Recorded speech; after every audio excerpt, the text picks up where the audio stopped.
I always forget that. Good evening anyway. It's Monday night. It's the history show. I've got my dear friends with me, Anthony Brown. And we'll be talking about tonight is the Christmas truce and Charles Dickens and things like that. Because as you see behind me, I've got the festive thing. I've got the festive thing up. And also, hopefully, I'll be talking to a lad named Andy Bellis. And he's done a thing, he's done a cover version of Xmas War is Over for mental health. And, he's a good lad. And hopefully we'll be talking to him, but he just let Jason know that he mightn't be able to come on because his daughter isn't too well. His daughter isn't too well, unfortunately. And he might have to run her up to the hospital. But he says, I still might be able to come on. You don't mind. No problem. We just talk about the band and with, his band, that is Bands United, it's called, and about mental health. Everything is about mental health, and especially with what's going on throughout the world. It's just absolutely crazy. It is absolutely crazy. And this particular War is Over, this cover version, is for mental health. It's for mental health. And hopefully we will talk to him for a while and let's see what it's all about. Don't forget that mental health, that I know lads, even my own daughter, Francine, she's actually climbed a mountain and jumped out of a plane for mental health. And it's one of those things that it affects us. It affects everybody. It really does. It's affected me. It's affected you. It's affected everybody. And especially after last night's results, it affected me. No football tonight. No football. Definitely no football. Tomorrow night's the football. Tomorrow. And we'll be talking all about football tomorrow night. We'll be talking about yesterday's game, and we'll be talking about the incoming West Ham game. Then we're back on Friday, not Friday, Thursday, to talk about the Arsenal game. It's all coming thick and fast, you see. So that's what tomorrow night brings, the football. And I'm going to bring me great friends up. Anthony Brown, there's the man himself. Are you ready? Frank, you're looking good. Oh, thank you. You look like you're in Dickens' back room there. Yeah, it does, doesn't it? Absolutely brilliant. Well done, Chase. And you know what? I love the graphics, but I was going to put my coat on because I'm freezing now. Do you know what? It's mad, isn't it? It really is. The weather, it fluctuates. Yeah. It's a little bit milder, but it's still cold. The houses are cold, you see, because when we had that cold snap, the brick it stays cold. It stays cold. Right, Frank, yeah. I sat in the front garden for the first time in months yesterday, because the sun was out, and it was lovely when the sun was on. Yeah, it's just when it went in, it was parky, but yeah. I can't sit out in the sun. I mean, the garden, I've got no garden, you see. And where I sit normally during the summer is by our bin shed, where I live. There's a big bin shed. And it's all blocked off, it's all wood, it looks nice and that, but there's big bins in there where I have to go to throw my rubbish out. So I have to sit there. And people coming in, if they didn't know me, they go like that. Oh, hello. I go, hello. They said, what are you doing sitting there? I said, I look after the bins. I'm the new bin man. I look after them. no fly tippers. They believe it, they believe it. But that's me anyway. Oh, Anyway, listen, before I start, Francine and I are going out on a Saturday. Are you out Saturday at all?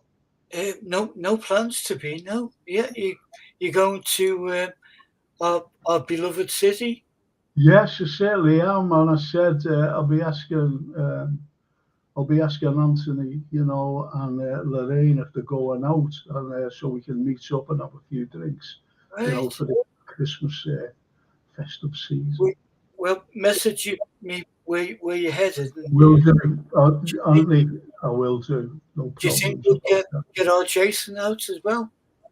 I don't think so. I think he's playing Father Christmas for everybody. He's having a lot of hours, for his kids. So I Yeah. don't think so, unfortunately. Jason's a Well, cracking maybe in fella. the new year we'll do. Yes, You and definitely. Francine and me, Laney, will get him out then.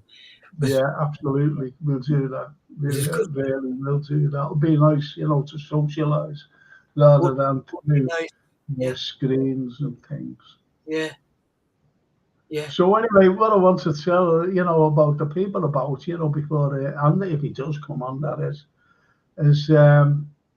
be talking about the Christmas truce, as I said, during World War One. I'll be talking about the great Charles Dickens and his penny readings up here in Liverpool. So Yeah. that's what I'll be talking about tonight. And there's other things as well. I'll Yeah. be talking about. But one thing I've got to mention is our sponsors, Gap Painting Services. Gap Painting Services sponsors the Frank Carlyle Show. And there it is up there on the screen. And if Yeah. you want anything done, honestly, if you want anything done quickly, without fuss, time saved lads, very reasonable prices. And even if you're an OAP or if you're an NHS worker, you've got great discounts as well. You really have. And it'll be great, to get these lads to do a good job, to do a fine job, because that's what they do. And they're all fully insured as well. They're not just fellas who go around painting and decorating and whatever. But anyway, I'm just going to go through these, Anthony, if you don't mind. Get Not at these all. people out the way, and because they're kind enough to come on. Mark Innes, evening, Frank. Hope you're good. Did you get the drawing? Yes, I did. I'm sorry that I never got back to you on that. About Birkenhead Priory and Liverpool Castle in the background. Yes, thank you, man. Thank you so much. It's really good.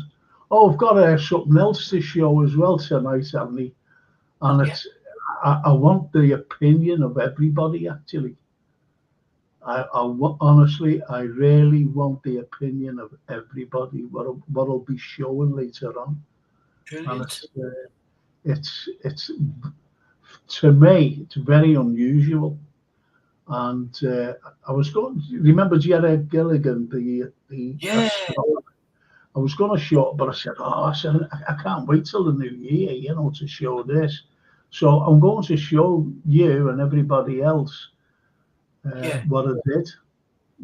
Honestly, even Jason went, wow, If Oh, Jason goes, wow, I've done something right. yeah. Yeah. It's, Oh, it's, it's fascinating. It really is. But anyway, I'll be showing that in a moment or two. J.K. Kismet, bless bro Frank, bless love the background. Yes, thank you. I'm glad you like the background. Love the background. That's J.K. Frank, are you in one of the Georgian buildings looking at the background here? Yes, Mark, I am. I'm in Charles Dickens' house. And Tony Barton. Hello, Frankie. Hope all's well, mate. And there's a lovely pint, a chaser, thumbs up, and a big smile from the mince pie man. He's nice. great. He's great. And there's one for you as well. Now then, Anthony, hope you keep them well. And there's Oh, a chaser for you. Thumbs up and a thanks, big Tony. smile. That'll keep me going. Thank you. That's lovely, isn't it? And Yeah. JK says, looking good, bro. You should have been in Goodfellas. Is that me? Yeah. Or Anthony? That's you. Yeah. You should have been in Goodfellas. And Mark says, mental health could happen to anyone. My heart goes out to them all. And that's lovely. Yeah. And Absolutely. you're right there, Mark. You're right. It does affect everybody. And evening, he says. Evening, Anthony, says Mark. Good evening, Mark. And you're quite right with that statement then. Yeah. Yes, it Just, is. It is. I think it affects all of us, some greater than others. Yeah. Yeah. And JK says, bless brother Anthony, you'll never walk alone. Thank you. Thank you. And, good evening. Good night. do you know what? I've just got to say this to JK. Yesterday has forgotten two other big games at Anfield this week, JK. Yes. Yes. And Mark says, Frank, your books look like as good as Anthony's. Sure, yeah. Shane McGowan. Evening, lads. 2 pints for us. Evening, Shane. Thanks for the berry. He's good, he's good. Shane. It just comes on. That's it.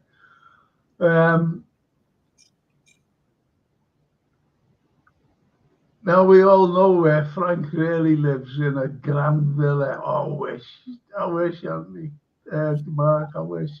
After Schofield, good evening, Frank and Anthony. Hope you're both well and getting into the spirit of Christmas.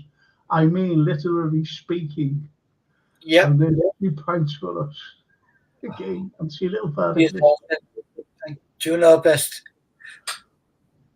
JK says, Jason is a top lad, always polite. That's nice that coming from JK. He is, Jason's a cracking fella. And I just hope that JK, I want your mic fixed for tomorrow. I really want you on tomorrow. If not, on Thursday. So try and get it sorted, please. So listen, Anthony, you know the way, like this Christmas thing and, comes about. How do you, okay. Do you have all the family around? And I know that, your dad and everything else and you can't be with them, but whatever. Is it a time for reflection, Christmas, for you personally and Lorraine and, everybody like yourself? It's a reflection on myself. Yeah.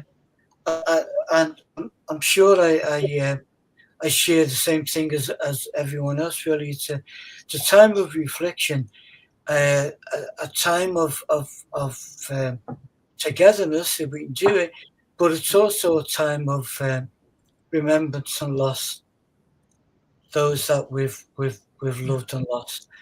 In Lainey and I's lifetime together, when we were younger, before the kids and stuff, it was like we'd go to my mum and dad's and we'd see that side, then we'd go to Lainey's mum and dad's, see the family. So it was always family.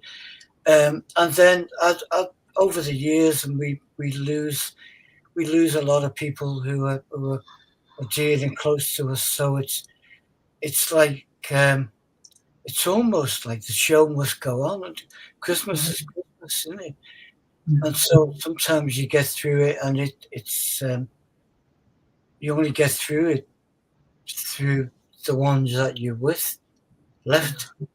It's a strange one. We lost my mum on a Boxing Day many years ago now. So I always kind of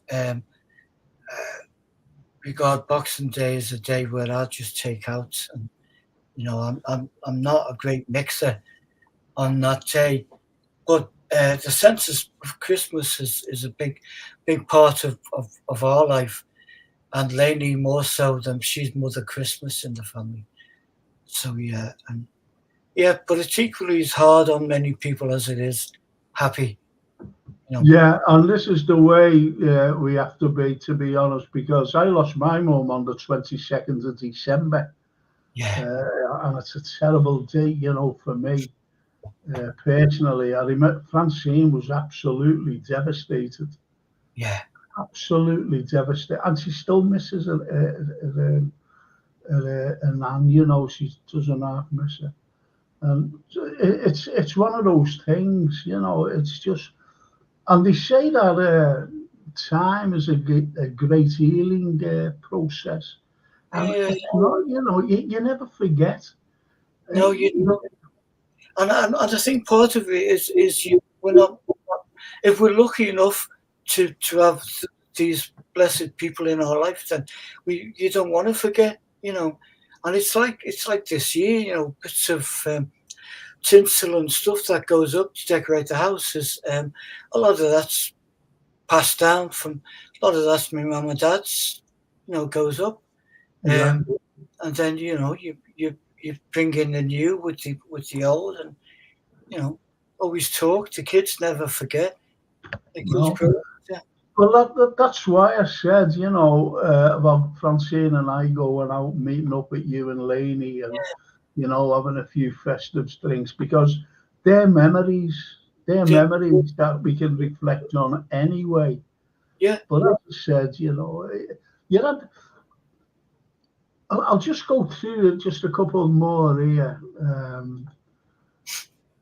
Frank, what I love about Happy Christmas War is Over is it's all about peace.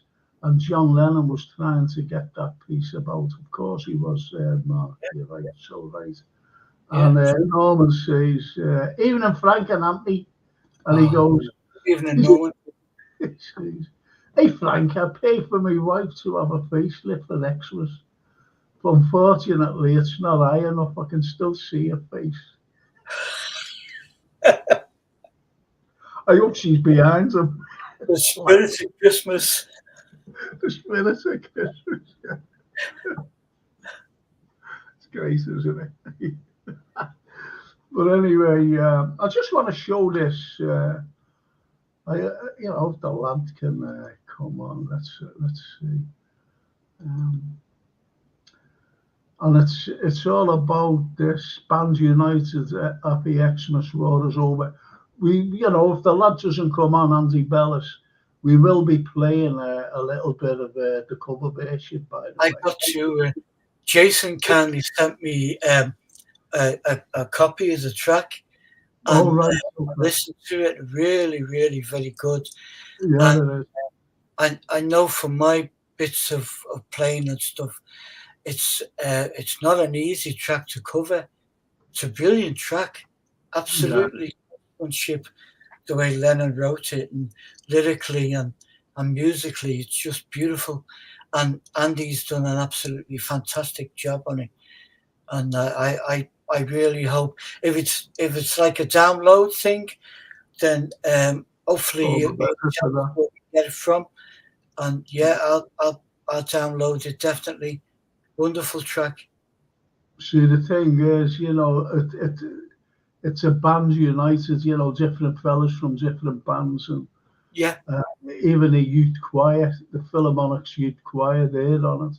which you So yeah, you know, so it is a great cover version, no matter what, and yeah, it's all for a great cause, as we know. It's for mental health. definitely. It's for mental health, and let's just. This is a nice one, this. You know, Norman says, my wish is people were nice to each other, not just for Xmas time, but the rest of the year. It doesn't cost anything to be nice. And it doesn't. Just It, ju- I've always said, I just got a message. I wonder if this lad is coming on. It won't be a minute. Right, it just says there's links in the show description. I don't know what he means by that. I don't know what he means by that. Whether he means, I just don't know. Yeah. No, no. I don't know. I want to show that. Say just this to me all the time.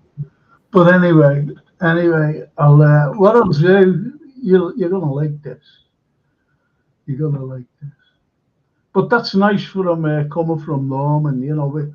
I've always said my philosophy is show a little respect to Yeah, people, and they'll show it back. yeah, I've always said that. I've yeah, always said, yeah, exactly the same as Norman there, and it's quite right. yeah. And Gary Rigby, even and Frank, even and Gary, and as Mark says, the world would be a better place if everyone was nice to each other. Yes, of Yeah, course. And JK says exactly, Norman. Being nice is an energy, and it comes back nicely. it That's does. lovely. It does. That's really lovely. Yeah, And Arthur Schofield says, gents, yes, Christmas for me is so special. My wife passed on, and my granddaughter was born on the same period. So yes, it is a special time for me. Isn't that lovely? it is lovely. Isn't It's that brilliant. lovely? Absolutely lovely. And you said before a few minutes ago, um, we get to the point, and life may be busy, may be not so busy, but we get to the point where Christmas is the time for reflection. I think with a lot of people, almost all Yes, of you know, yeah. And as Gary Rigby says, you create your own karma. So be nice. And cultivate. Yeah, yeah, absolutely. yeah. Yeah, Well, do you know what? I'm going to show this. We'll play. I wonder if Jason's listening in. Jason, can you play that little song? Just not all of it, but just. Very Merry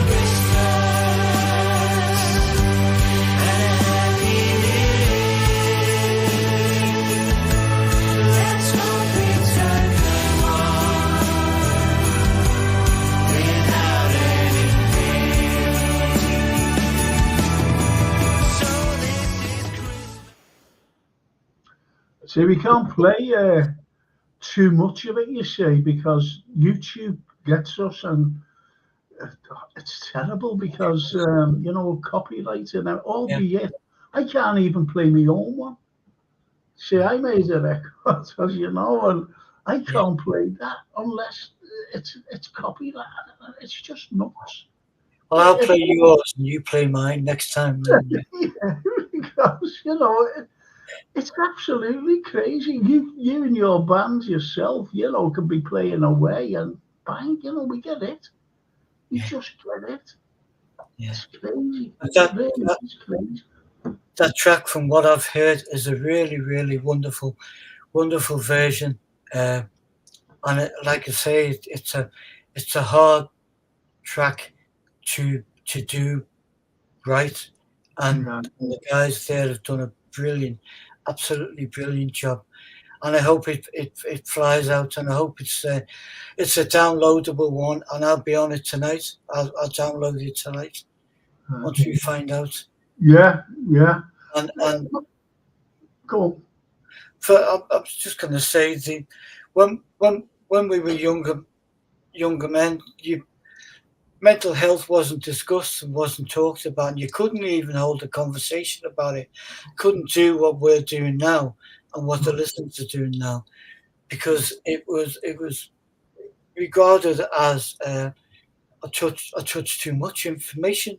But nowadays we're aware that every one of us will struggle, and sadness is there's more and more young people struggling, you know, um, with bouts and episodes and long term. Long term, yeah. That's the longevity of this particular disease, and it is a disease, to be honest. I know people who suffer from depression. I think we all get depressed at some point, don't we? We do, we can do. As as we're talking there, tonight, and Norman and the guys are saying, it costs nothing to be nice, but we're living in a world which is um, just more and more. We're not seeing the nice. No. You pick up a newspaper, you're not seeing it. You put the news on the TV, you're not seeing it. No. It is down to us to amplify the good side of it, and that undoubtedly has got a big bearing on today's mental health. As I feel personally, social media, which is absolutely abysmal at times. It's just so tough to be positive when you read the gibberish that goes out there. So anything that draws a line to it, great. Well, Vote on. what you think, like, what I said about, we can't really play music. We sneak some in. I sneaked, what did I sneak in? Yeah. Roy Woods, Roy Woods. Yeah. I played Yeah. that last year. Yeah. Only heard like half of it. And YouTube got hold of us and said, "Hey, you give you permission for that." So it's what we say, it's what we do, and if you let's Mark Innes, it's the same with the Beatles. They block it because of copyright. Yeah. All crazy. Well, And Gary says, Gary Rigby, John Lennon had plans to return to Liverpool in 19. Yeah, he did. he did, yeah. He did. He'd hired the band, I think, that did the album with him. Yeah. And they were going to go on the road with him, yeah. Do you know what? Whether it's true or not, I'm sure I heard him something that when he got back to Liverpool, he was going to ask the lads, the three other lads, to get together and do an open air concert for free. And I think it was going to be in Walton Hall Park. That's where I was told that it was going to be played, Walton Hall. And whether that was a come off, I don't know. But well, do you know what, Frank? It's like when Paul goes on the road now. Paul McCartney goes on the road, and he'll reach a point, and he'll know if Ringo's in town, and he'll put out a call, say, "Do you want to get up?" And they get up. Sadly, there's only the two of them now, but what a joy when they get together. I think it would have been something like that, that John is wherever he is. And I remember one of the greatest interviews I ever remember watching as a kid, as a lifelong Beatle fan, but also as a kid. Used to be a brilliant program on TV, and I'm sure all the guys and girls will remember it, called the Old Grey Whistle Test. And for us growing up, and it wasn't all about pop music or chart music, but the Old Grey Whistle Test will give us like a window into what was going on in New York or in Italy or in wherever musically, and some of the greatest names. But Bob Harris, Whispering Bob, did a remarkable interview with John Lennon. Then I think it was tail end of 74 into 75, and he'd just done the rock and roll album, which featured the greatest version of Stand By Me. Do you know what? I was going to say that, Anthony. I was honestly, I had a drink. Here's who I had a drink with. Yeah. A few years ago, I went to a function, I did something, and all the Motown people were there as well. Yeah. David Guest, you were there, David Guest. Yeah. I was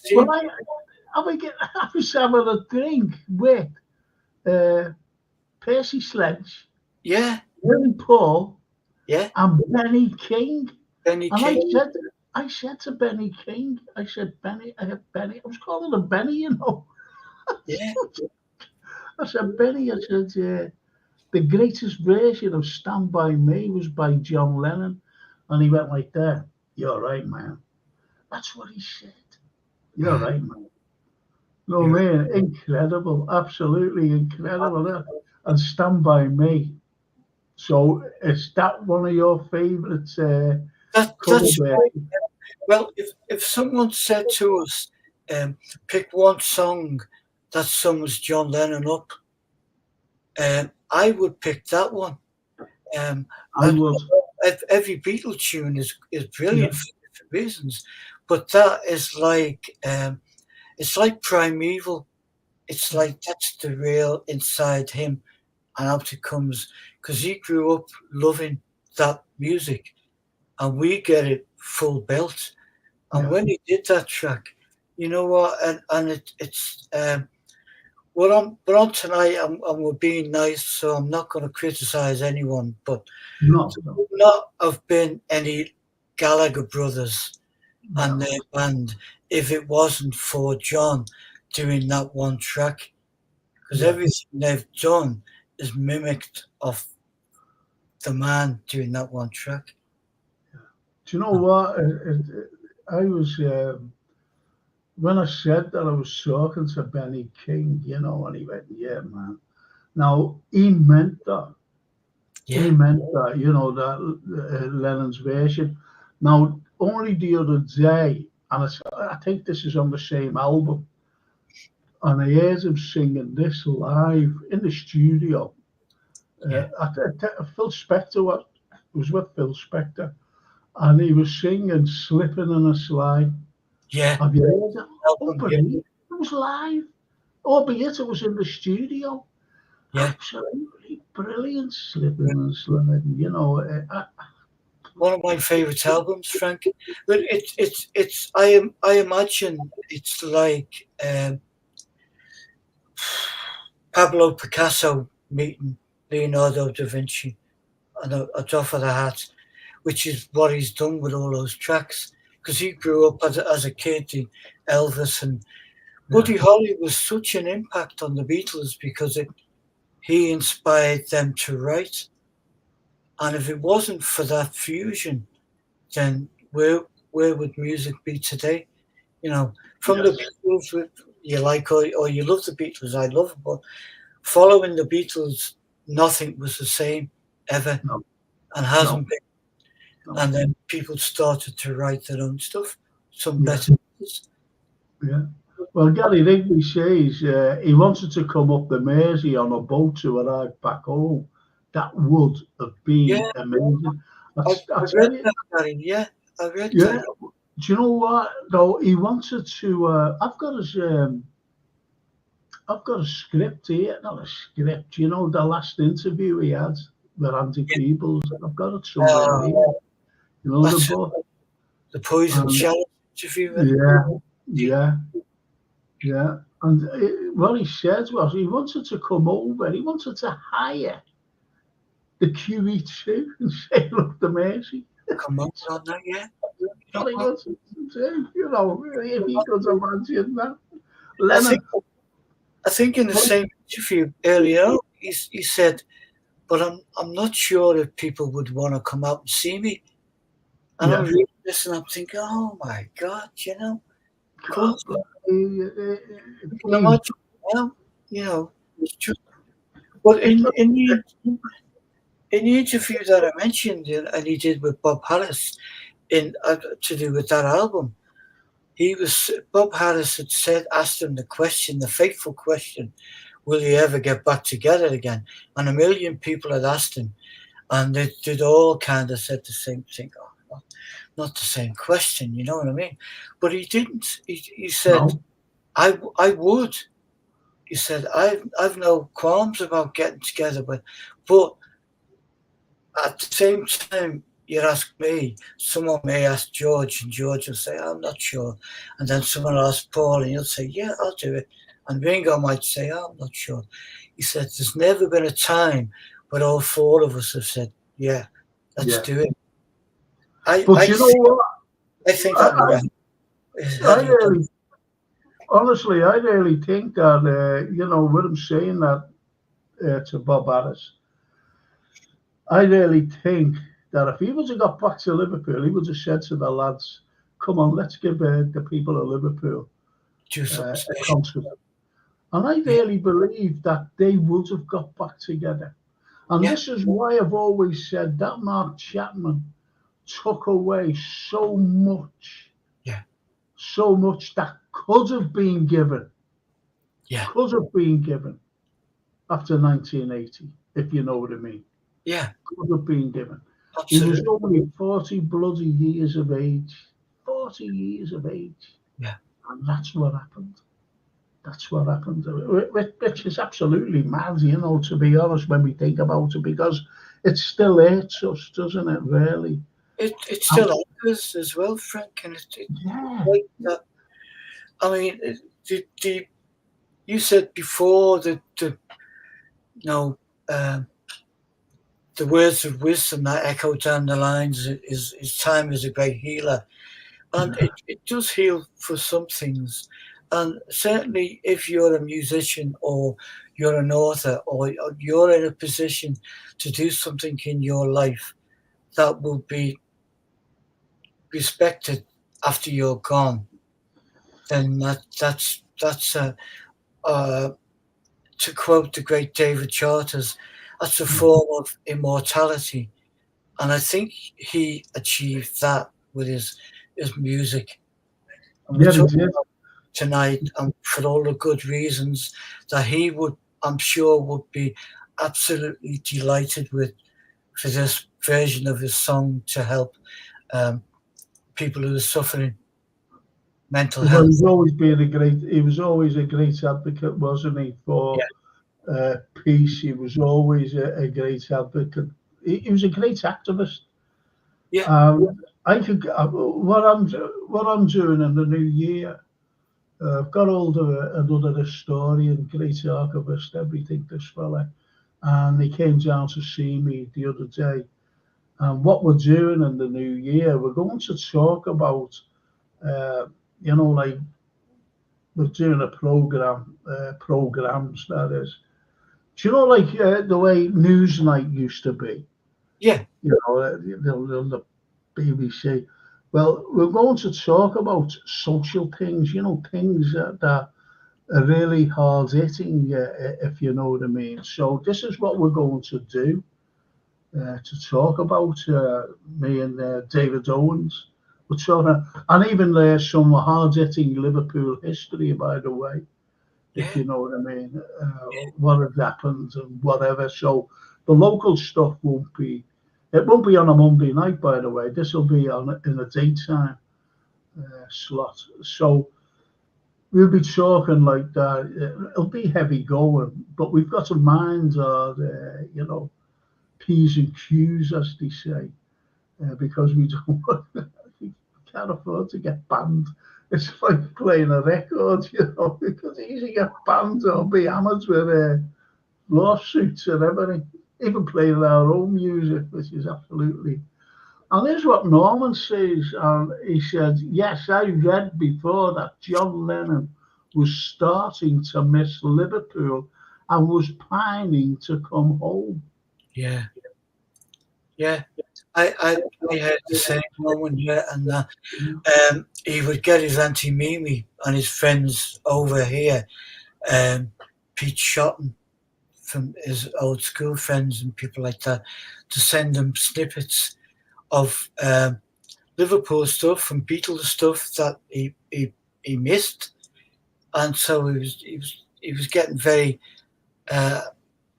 I don't know if you call it homesick or just sentimental for. I think just the timing was right, because I think we all do stuff in life, and you think, "Jum, got through that now," and you don't look back and you move on to other things, and then it's only a little bit of distance in time, and you think, "They were great times. That was great."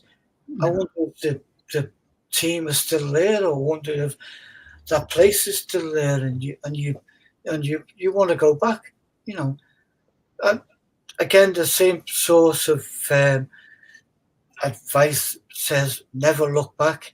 Well, I have no problem with that. I mean, I live, and Laney too, hand on heart, one foot in the past, one in the present, and eye on the future. That's the way we live, you know.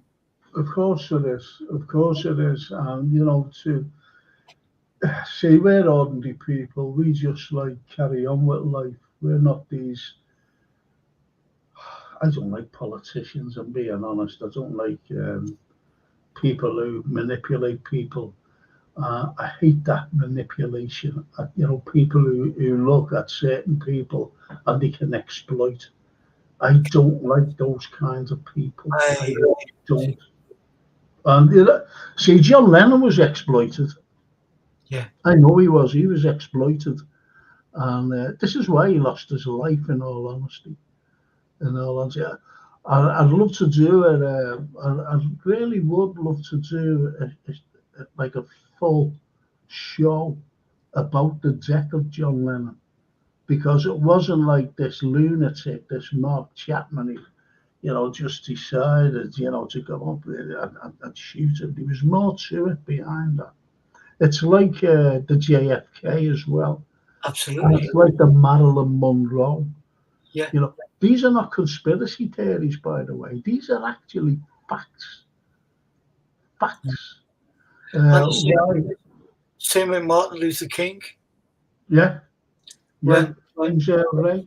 his widow and his children befriended the guy who was in jail for Yeah, supposedly killing them, and he yeah. said, James "Why Right. did you do it?" And they said, "We know, we believe you."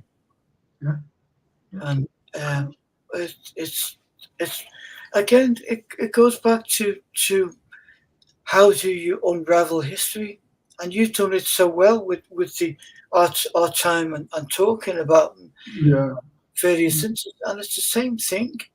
yeah. We just need to Yeah. know the how they got away with it. No, it's like If mirrors. they want you out the way, if they want you out the way, whoever they are, they'll have you out the way. You can't. Yeah, They will have you out the way. yeah.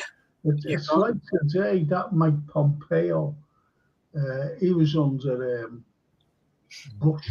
Was it Bush? Yeah, was it Bush? Yeah, I'm sure it was.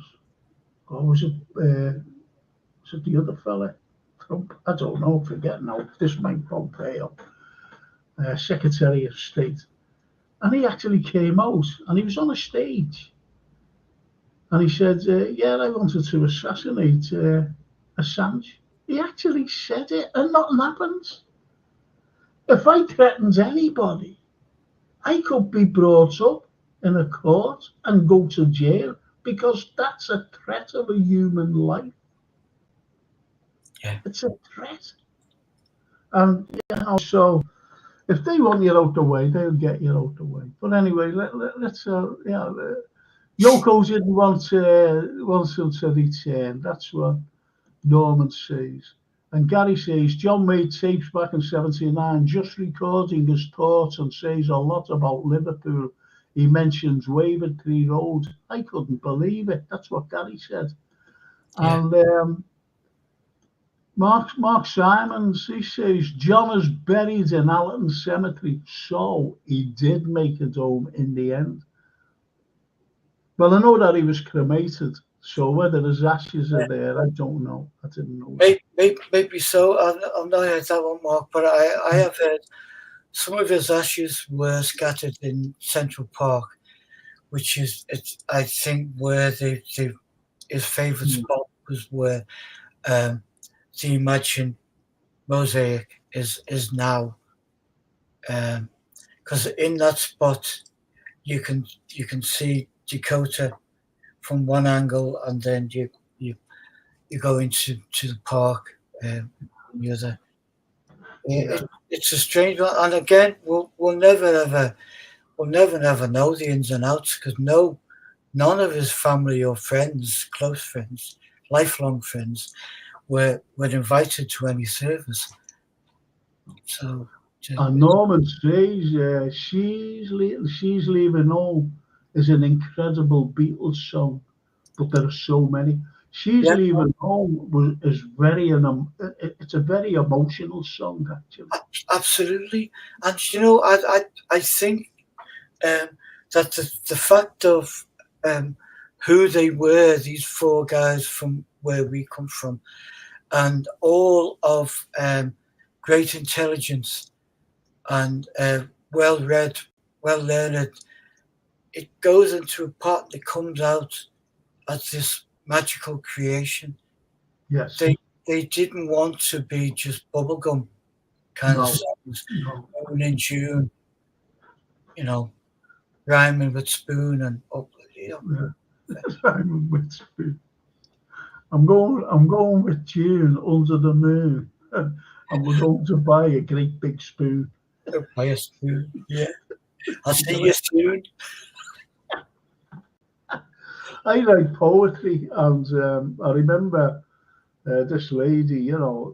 She said, "You need to. Any of these could be a song.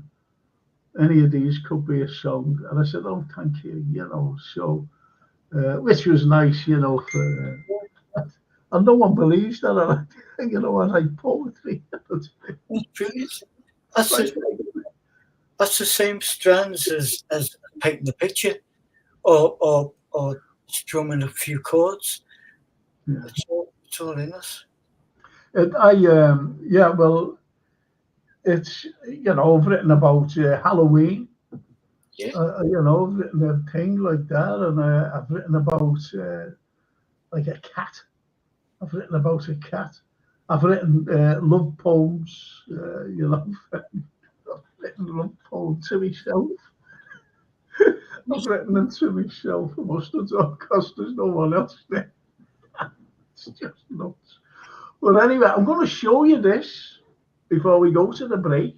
And then after the break, ladies and gents, I'll be talking about the truce,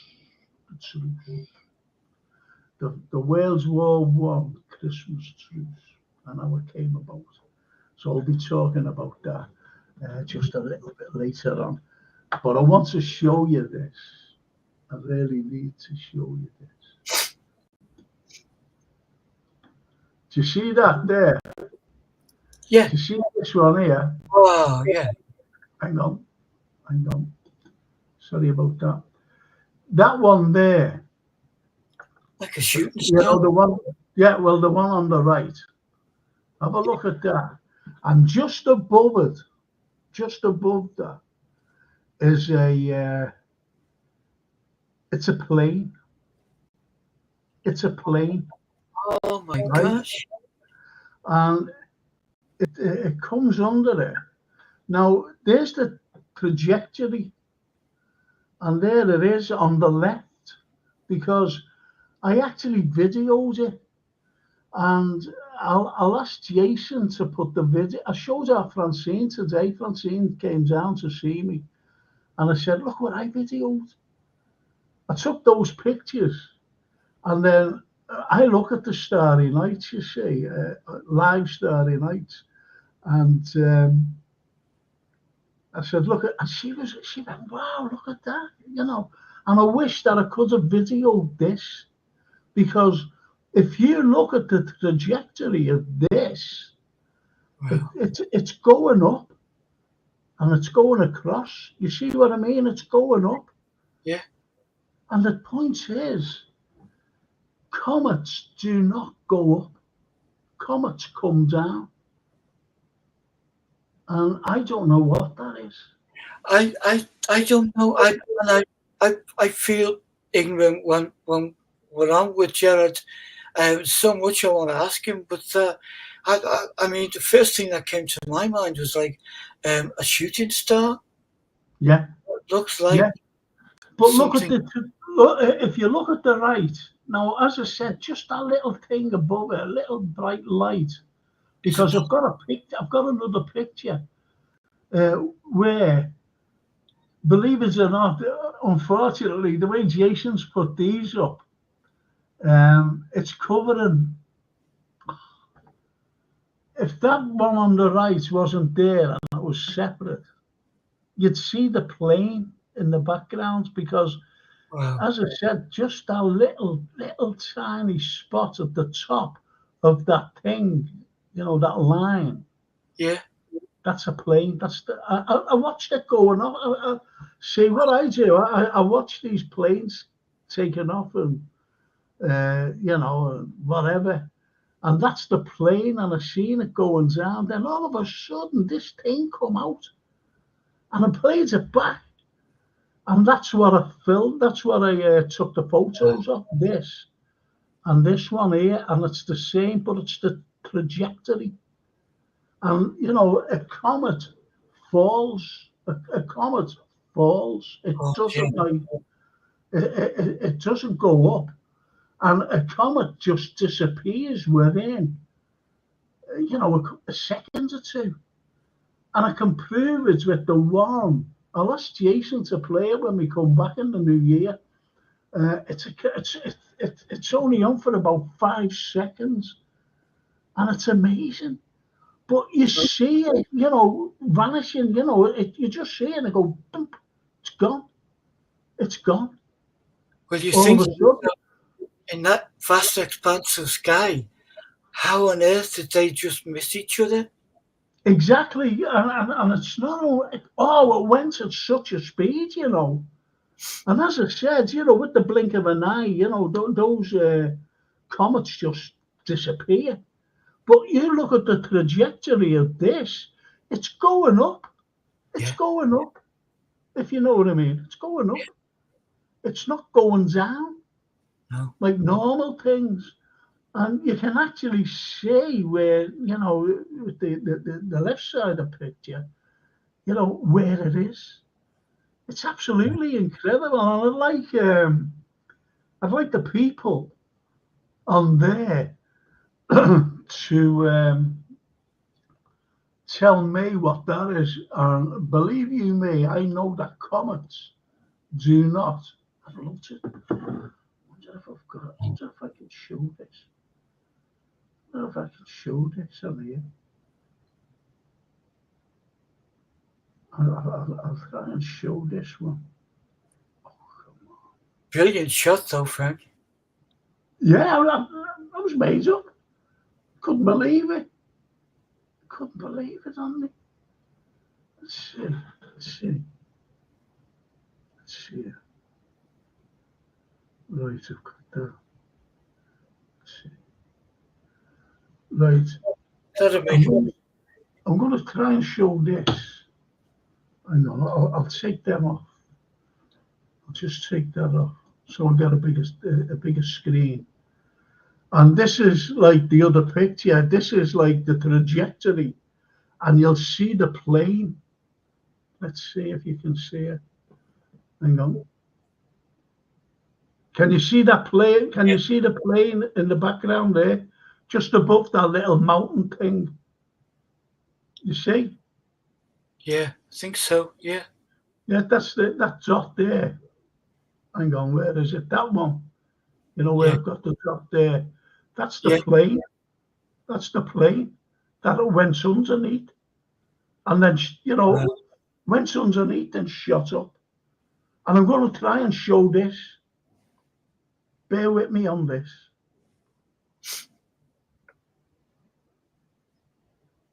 Oh, I've got it. I'll do that. Oh, got it. I'll do this again. Hang on. I've just seen it there. You might be able to see it. Right. Where am I? This is what I filmed. Hang on. This is what I vid. Oh, jeez. It's what I videoed. Oh, let's see. Oh, you can see it. Right, I'll try and get that again. Bear with me on this. Let's see. So, were you videoing the plane when? Yeah, there was video on the plane. And this, hang on. This one here, can you see that little spot at the top? Yeah. Right. That's another comet, but it's coming down. I'm not saying the other one was a comet, but that's coming down. And I've actually videoed. Hang on, let's see. Wow. They're like falling stars. It's unbelievable what I've. Let's see. Oh, no, I can't get it. I've got it, but. Definitely one for Gerard there. Oh, yeah, absolutely. Absolutely. Let's see if I can get. Is it that one? No. No. I'm going to try here and get it. Let's see if I can make sure that I've got it. Right. I don't know where my bloody fingers are. No, they are. I'm going to try and oh, God blimey. It's not half. Where's my fingers? Oh, God blimey. It's not half awkward. Hang on. It's Jason's fault, this. I sent him it. I thought he might have put it on for us. Hang on. Freaking hell. I can't get my coordination right. Right. Let's see. I'm going mad here. Cracking up. Let's see. You know what? It's a wonderful piece of film now. Oh, we have every classic Christmas for generations, long before we were born, and they round up the summing up of Christmas with a shooting star or a falling star. Father Christmas flying through the night. You nearly caught him. Let's see if I can get it. Let's see. Oh, come on, please.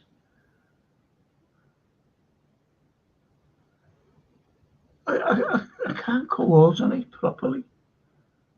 I've got to get. Oh, jeez. Let's see. Did I get it? No. Fuck. Oh, I can't do it. Jason's fault. Jason should be doing all this. I haven't a clue how to do it. I've sent him it anyway. One for New Year. And I wonder if he can sort us out after the break. It's brilliant, Fancy him, wow. I got it. This thing. Anyway, I've got to go through the, not the break, but let's see.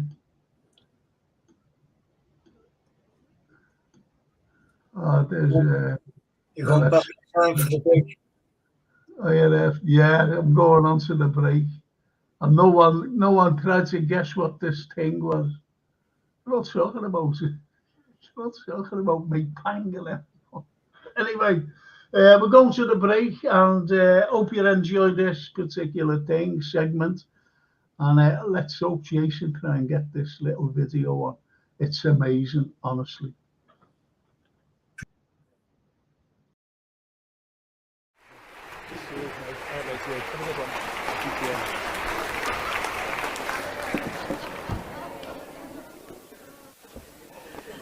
Hello. Now, you know that we're in a courtroom, and I swear that I'm going to tell the truth, the whole truth, and nothing but the truth of our history, our wonderful Liverpool history. And it's just great to see you wonderful people here who take an avid interest in our wonderful history. We just celebrated 3 years ago now, our 800th birthday.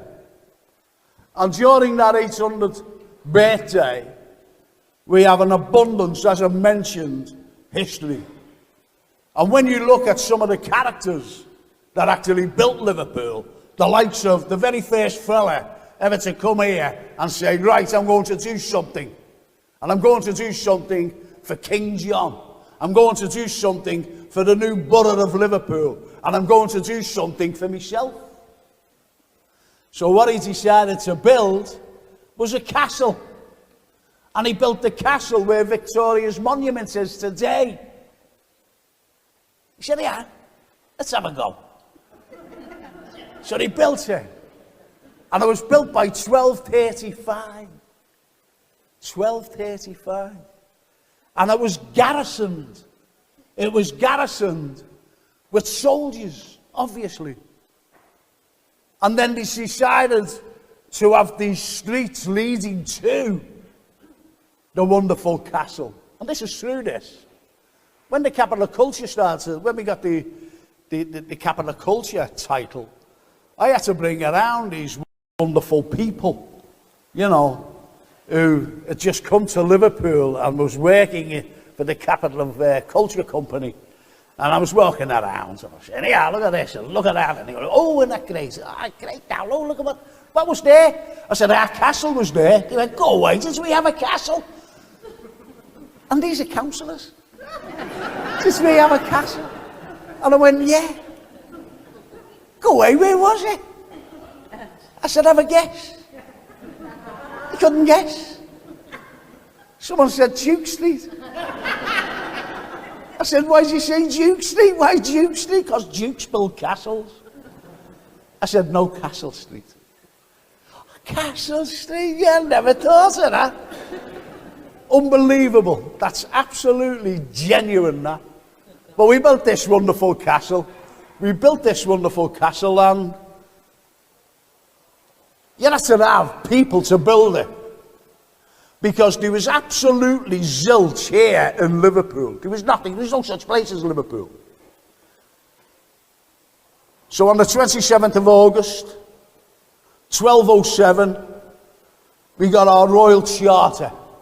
King John gave us our royal charter. So Liverpool became Liverpool. And then he sent for, believe it or not, the Earl of Chester. And the Earl of Chester, he said, you know, will take over and overview and oversee the building of the new borough. But his antiquary who came up to this end, to this neck of the woods, said, whoa, he called you for everything. He said, go away, did he? He said, no, he's a scout, he's a King John. So he said, what did he call me like? Because he kept putting up taxes, didn't he? King John kept putting up taxes. And that's where he falls down in history. Because it wasn't him, really, who was putting up the taxes when he was a prince. It was his brother. And his brother's name was King Richard I, the Lionheart. And he needed money for the Crusades. Keep putting the taxes up. Keep putting the taxes up. So he got the bad name. So when the antiquary went around the country saying, what do you think of the king, you know, our new king, when he became king, I don't like him because he keeps putting up taxes. And he's all right. So he had there was indifference. So by the time they got to the Earl of Chester, he said, I don't like him. I have to keep putting up taxes for him. Don't want to know him. So we went back and told him. So therefore he had to send up to, instead of going to Chester, because we should have really become a part of the Palatine of Cheshire. So we sent up to Lancaster for the Sheriff of Lancaster, William D. Ferris. And he came down, great honour. It was a great honour to oversee this new borough. Great honour. And as I said, the first thing he built was a castle. And unfortunately, the castle was demolished in 1723 to make way for a church called St. George's Church. It was an outstanding church because the fella who designed and built it was none other than Thomas Steers. Now, Thomas Steers actually built the very first wet dock just a few years previous in 1715. So he built this other structure, this magnificent structure, St. George's Church. And as I said, you know, if we still have that today, what a piece of heritage we'd have. The unfortunate thing was, We pulled it down in 1898 to make way for FM Simpson's Victoria Monument, because that was the site of it. And when you look at Victoria's monument, in 800 years, there's only been 3 structures on there: the castle, the church, and the monument itself. So Liverpool is full of history when you actually look around. It's wonderful. And, you know, if you look over from the monument over towards Leeds Street, what you actually see there is Edward Corbett's 1840, a beautiful building, and it's called the Castle Moat House. So names give you clues to what was there.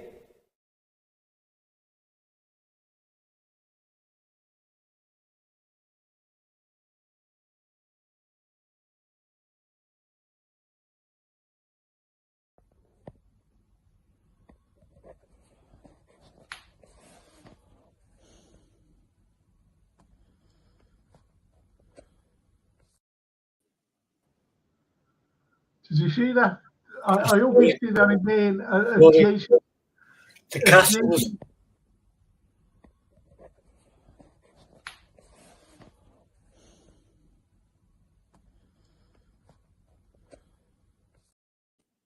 And you'll see it again. He's put it on again. Watch it carefully.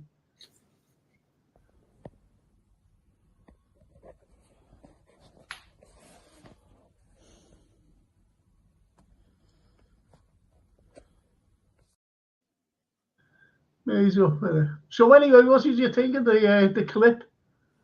I love the clip. You got them all in the jury there, yeah. Yeah. They'll find King John innocent, I'm sure. King Richard guilty. Yeah. Because he got the blame for everything. Yeah. John. Yeah. He said, it's not my fault. He said, I had to pay for all the. See, it wasn't King Richard's only spent 4 months of his 14-year reign in the country. He was out doing all these crusades. Yeah. And, you know, crusades cost a lot of money. So he said to the prince, he said, listen, stop putting the taxes up. We have to pay for these crusades. And that's what it was all about. So history books, and more important than history, Hollywood declared Richard as the savior and the hero of the world, and John as the bad guy. As a little baddie, yeah. Yeah. As a little baddie, and you know, it's the way it was, unfortunately. Yeah. Hang on, let's see. I think it will work, mate. Not sure if it's the right way around or we'll try it promptly. All right, Jason, can you just play us again that commenter video?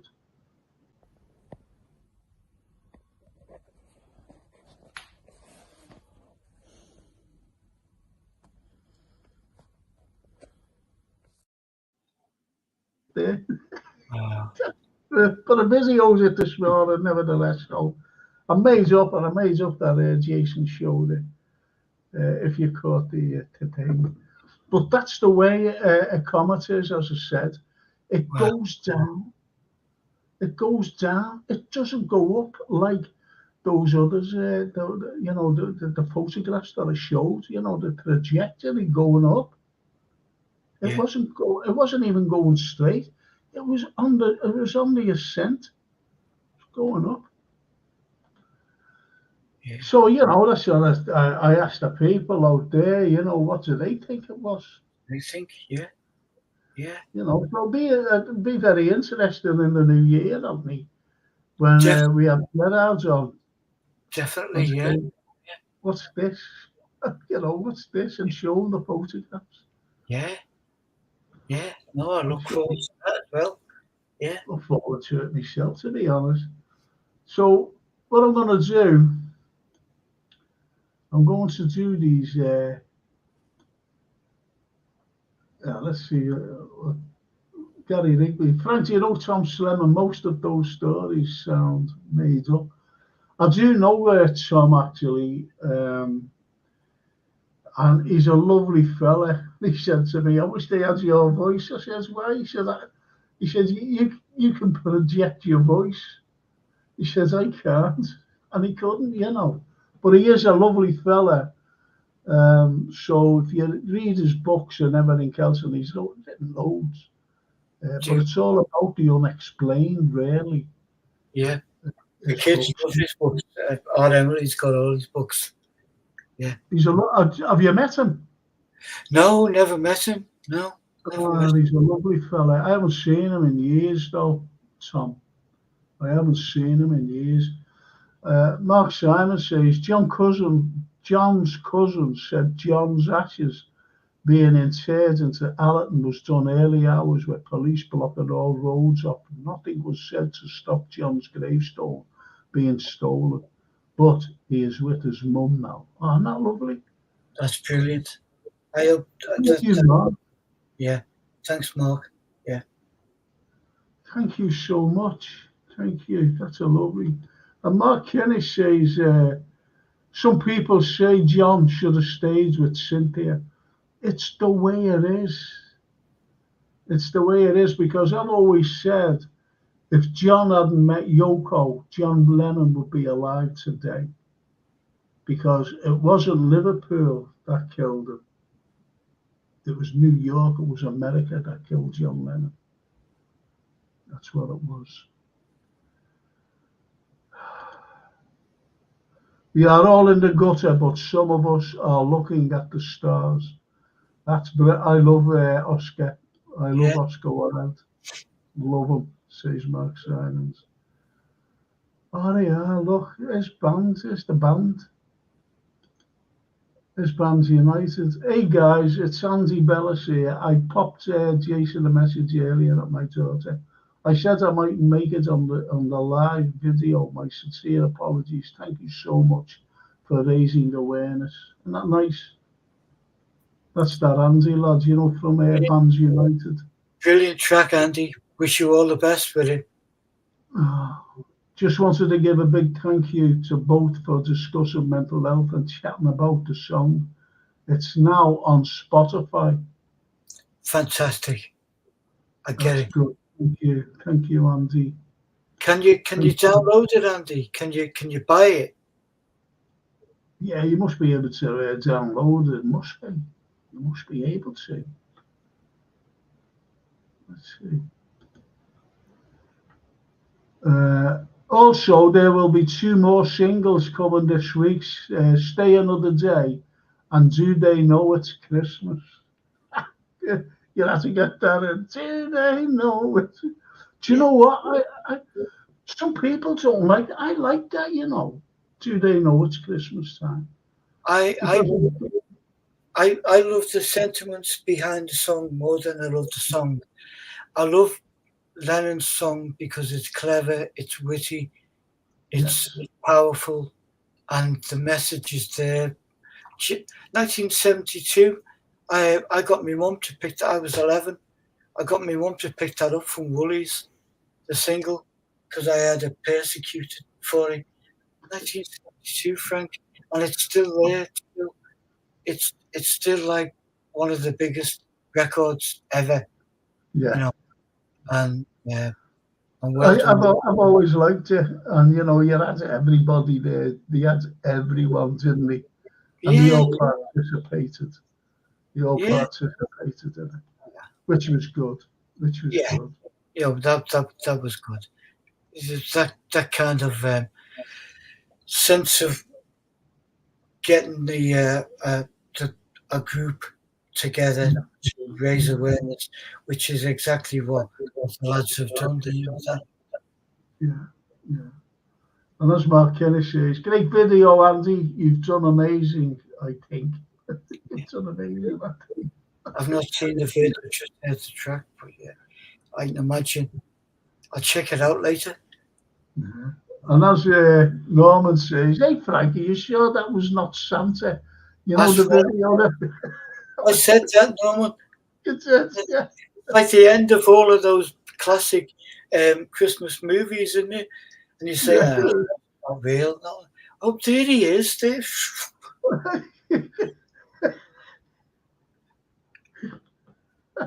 Be.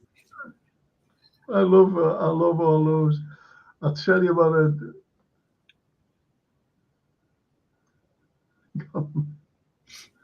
Oh, there's me. Look, there's me. Look. I never wrote this. It's Jason. Links for the Bands United's Facebook page and their Just Giving donation page are in the show description on both Facebook and YouTube. Cheers, And, Jason. links for the band's Facebook page and Just Giving and the description. Yeah, I've just read that, haven't I? But anyway, what I want to talk about. So don't forget, that's great. See, I don't use Facebook anymore. But anyway, I always get hacked all the time. I don't know what to get out of it. I don't know what to get out of it, I really don't. After quite a few years, I've kind of backed off it a lot, and not just Facebook. It's all of it, Frank. For me, it's social media is not. No, goes back to the old days. If you want to get hold of us, then phone us up. Yes. Yeah. Right. So, I'm going to talk about this lot now. Peace. And it's about the truce. It's about the truce of 1914, Christmas 1914. And what you've got to understand is that these lads, the British lads, for example, the Foreign Secretary at the time, Earl Grey, he said it'll be over by Christmas. It'll be over by Christmas. And Wilhelm II, Wilhelm of Germany, he said, my troops will be home before the leaves fall off the trees. So what do you had? You had a massive enrollment because you had young men saying, I want to pop at the Germans before the war's over. I want to get over there. This is what it was like in 1914, in the summer of 1914. Here in Liverpool, what you had a line of four, across 2 miles long to join up. And this is just before in 1911, like a general strike happened in Liverpool. And yet we were called unpatriotic, the people of Liverpool, because they went on strike for the fabric of life. And they were called for everything unpatriotic, these people, unpatriotic, especially Churchill coming and saying this. And don't forget what he said. He sent up 2 frigates to the Mersey. One of them was HMS Antrim to train its guns on the citizens of Liverpool. These are battleships. These are frigates with guns. And then he sent up, our police wouldn't join, going in and, trying to break up things, whatever. And our police said, no, we can't do this. So the government sent for 6,000 police from Birmingham and Leeds, all big fellas, to sort out the strikers. And as I said, we were called unpatriotic. Now, there was a war imminent, but we didn't know that. It wasn't in the paper saying, a big war's imminent. But the government knew. Because they would always, having murder with each other. It's as simple as that. They were at loggerheads all the time. And there was major families, all Europe, how can I put this?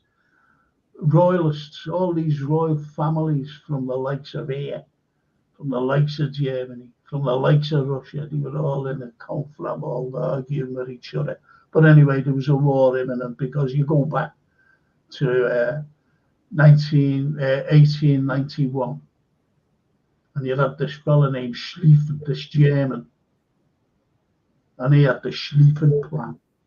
And what it was to get the French and the British on French soil, and then the Germans would destroy them, and from there, after destroying both the British and the French, just march east to Russia, just go there and destroy them. And this was the Schlieffen plan, and it nearly worked, by the way. With the Battle of Mons, it nearly worked in 1940. That was the very first battle, the Battle of Mons. So you can imagine in 1911, and Liverpool workers being called unpatriotic, and they didn't want it to spread around because they said this could cause anarchy throughout the country. It could cause anarchy, and if it causes anarchy, what will we do? What will we do if Germany kick off? Germany will be made up with this. They'll be delighted that there's anarchy in Britain, in the UK. So anyway, this was it. This was, and in August, as I said, 1914, war was declared. War was declared on the 4th of August, 1914, because you had a Serb, Gavrilo Princip, assassinating Franz Joseph at Sarajevo, and his wife Sophia in a carriage. He tried 3 times. There was 3 attempts on Franz Joseph that day alone for his life. But anyway, they got him, and so that was really the beginning of the war. But that was in the June, not the August. So, a few months later, bang, because you had the Russians, they're saying if you go into, this is to Germany, if you go into Serbia and sort them out, and the Austrians, especially the Hungarian Austrian Empire, going into Serbia to sort them out, we'll have to back them up, Serbia. We'll back them up because they're our allies. So there was a load of conflab, and we turned around and said, and don't go into Belgium, this is to Germany. So they went into Belgium, Germany, and we declared war on them. We declared war on Germany. Then you had the Maginot Line, but they just walked through the Maginot Line. And this is what you have. This is the beginning of the war. And it became a war of attrition, where they invited you on, or, they invited, or they went over to you. So it was a war of attrition where both of them were fighting each other. Both of them getting up out of the lines and going over towards their lines. And they were just getting annihilated on both sides, by the way. So in 1914, after a few months of war, you had Pope Benedict the 15th, and he said, as Christmas was coming up, he said, will you please have a ceasefire while the angels sing? This is the birth of Christ. This is Christmas Day. Will you have a ceasefire? But no one took any notice. But it did resonate with somebody, and it resonated with the ordinary soldiers. Now, what you've got to take into consideration is the ordinary soldiers from this country, and the Germans You've got to take those just ordinary fellas, younger lads.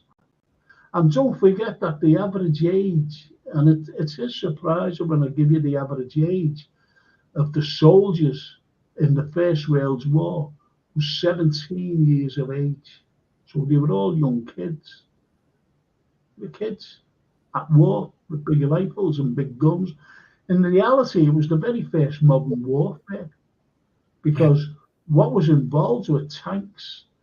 Not only tanks, but there was mortars, there was mines, there was submarines, torpedoes. So it was a bit planes. It was the gas. Oh, gas! It was incredible. It was incredible. The gas.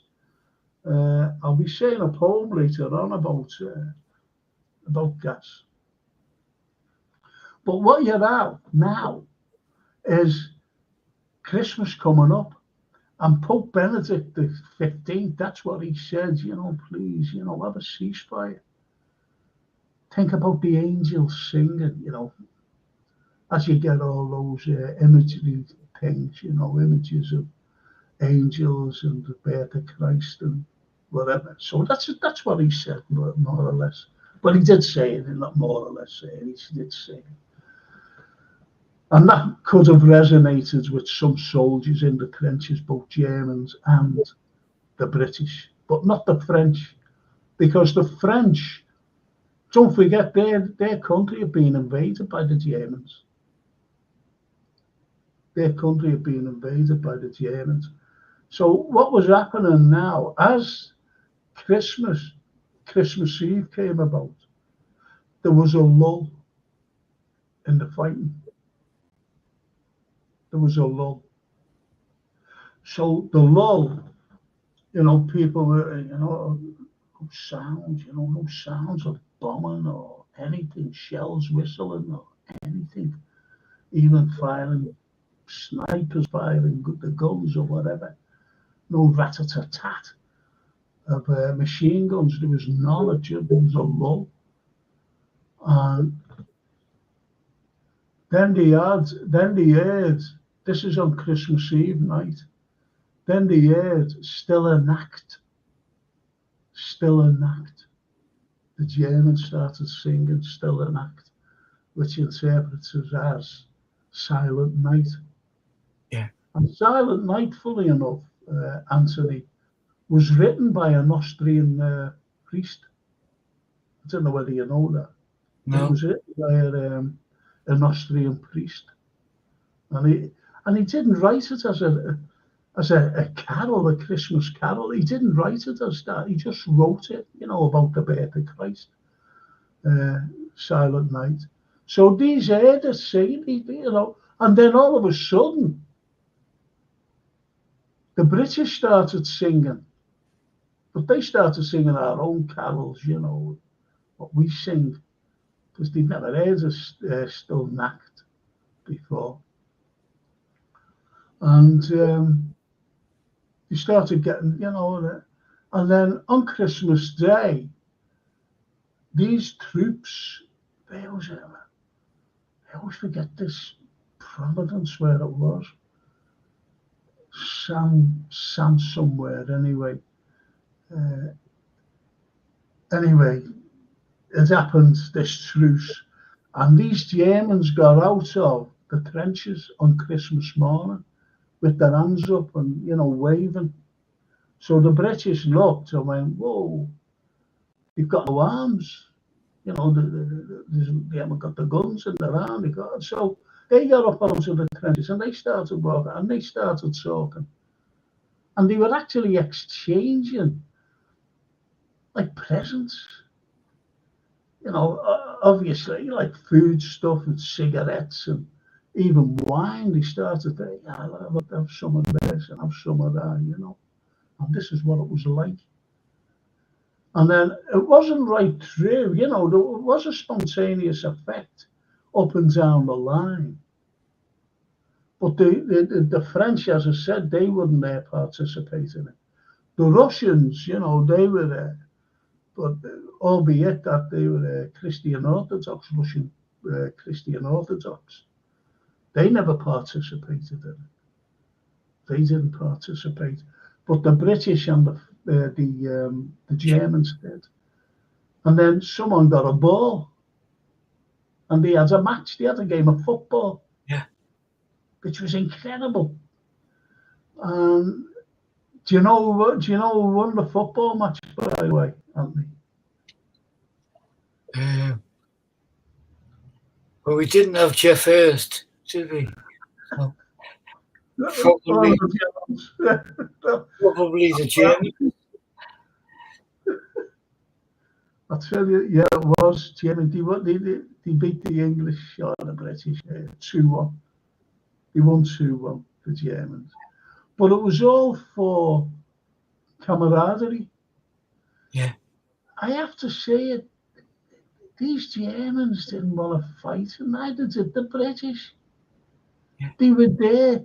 They missed the home. This is the first time that the majority of them, well, all of them, you know, first time that they've been away on Christmas Day. Young lads, you know, both in Germany and in the UK. First time he's ever been away. So it's a politician that picks the fight, Frank, isn't it?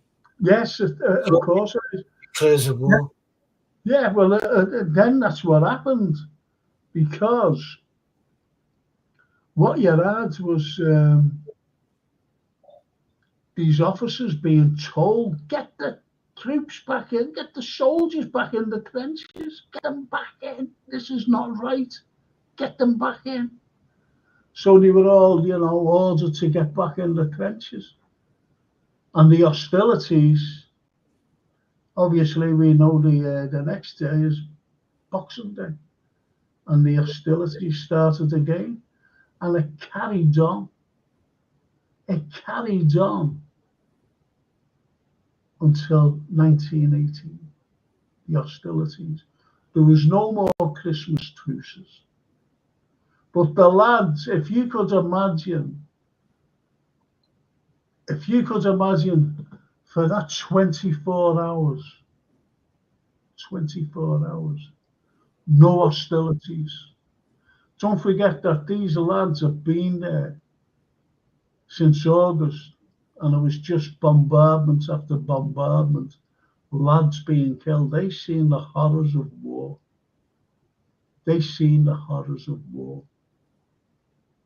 Which was horrendous. And you had the likes of lads who went away, never to come back.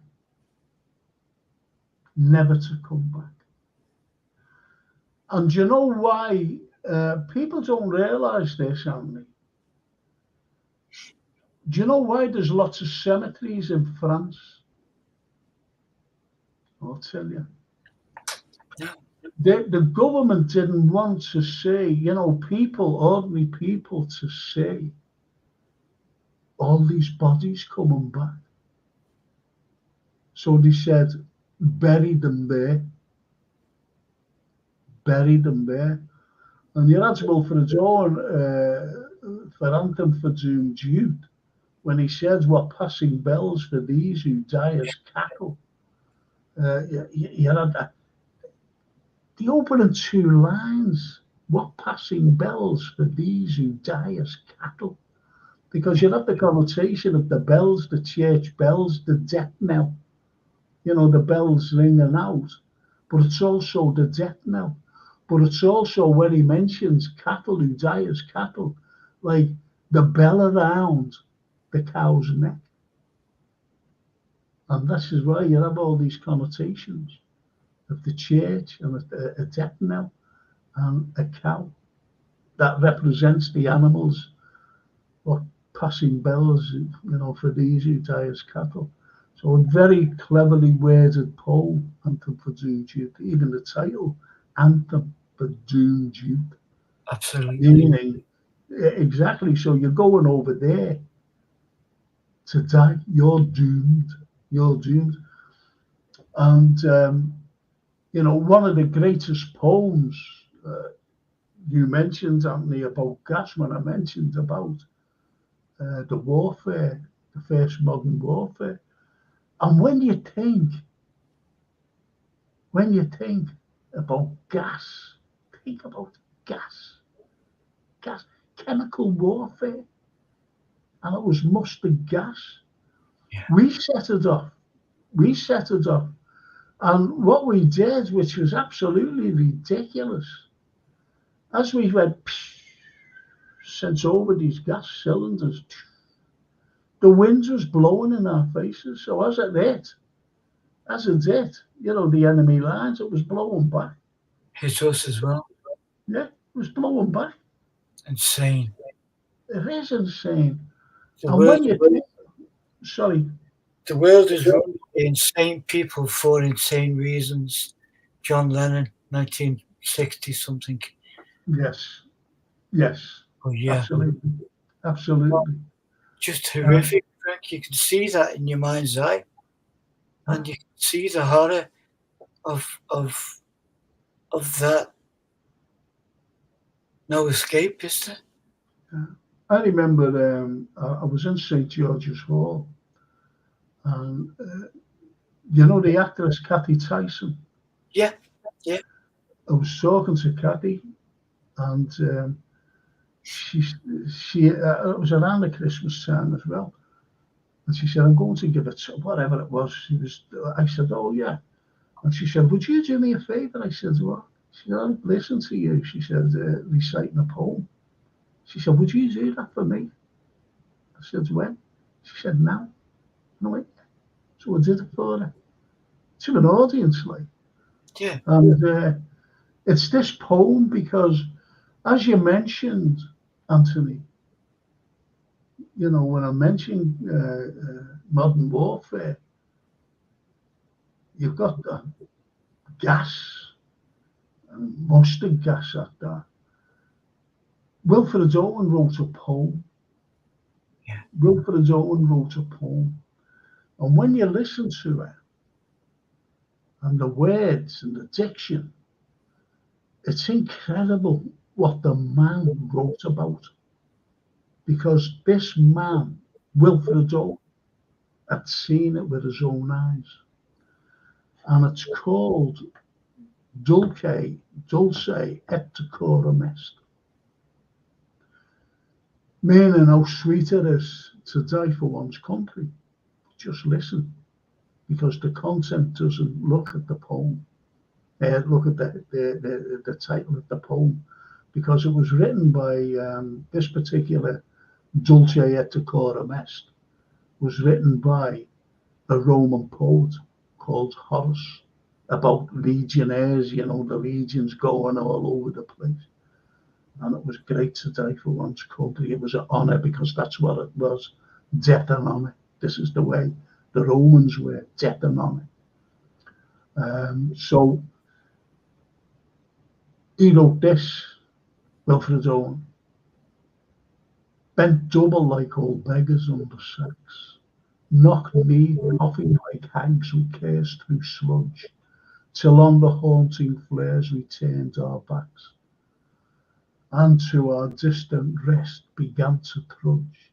Men marched asleep, many had lost their boots, bloodshot, all went lame, all blind, drunk with fatigue, deaf even to the hoots of gas shells dropping softly behind.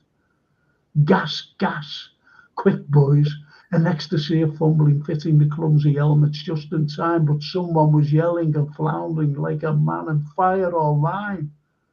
As under a thick green sea, he plunges at me, guttering, choking, drowning. If in some smothering dreams you too could pace behind the wagon that we flung them in, and watch his white eyes writhing in his face, his hanging face, like a devil sick of sin. If you could hear at every jolt the blood come gargling from the froth corrupted lungs, my friend, you would not tell with such a zest to children ardent for some desperate glory the old lie dulce et decorum est pro patria mori. Meaning, you know, it's great and everything else to die for one's country, how sweet it is to die for one's country.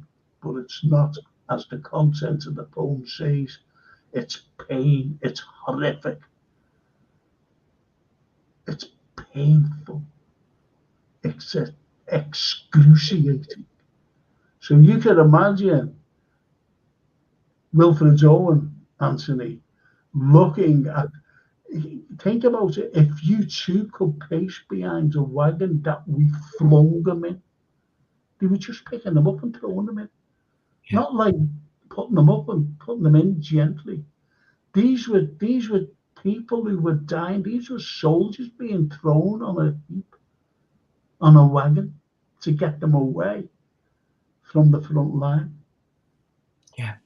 And watch his white eyes riding in his face, his hanging face, like a devil sick of sin. Like a devil. The devil is never sick of sin. But how is that the effect of what he said there? Like a devil sick of sin. Incredible. Incredible there, particular poem. But it was the horrors of war. It was the horrors that these lads were going through. Yeah. And the true horrors, wasn't it? oh, the true horrors, yeah. And when you think, And writers and people could not put out there. no, He put it out there. yeah. And when you think about it, that, you know, this Christmas truce, you could imagine them, couldn't you? You know, just sitting there and, you know, thinking of home. Imagine them, well, as the Germans were singing their, you know, Silent Night, and these lads were singing Ding Dong Merrily on High, if you know what I mean. Yeah. The traditional Christmas carols here in this country, and everything, it just left them. It was calm, it was bright, everything.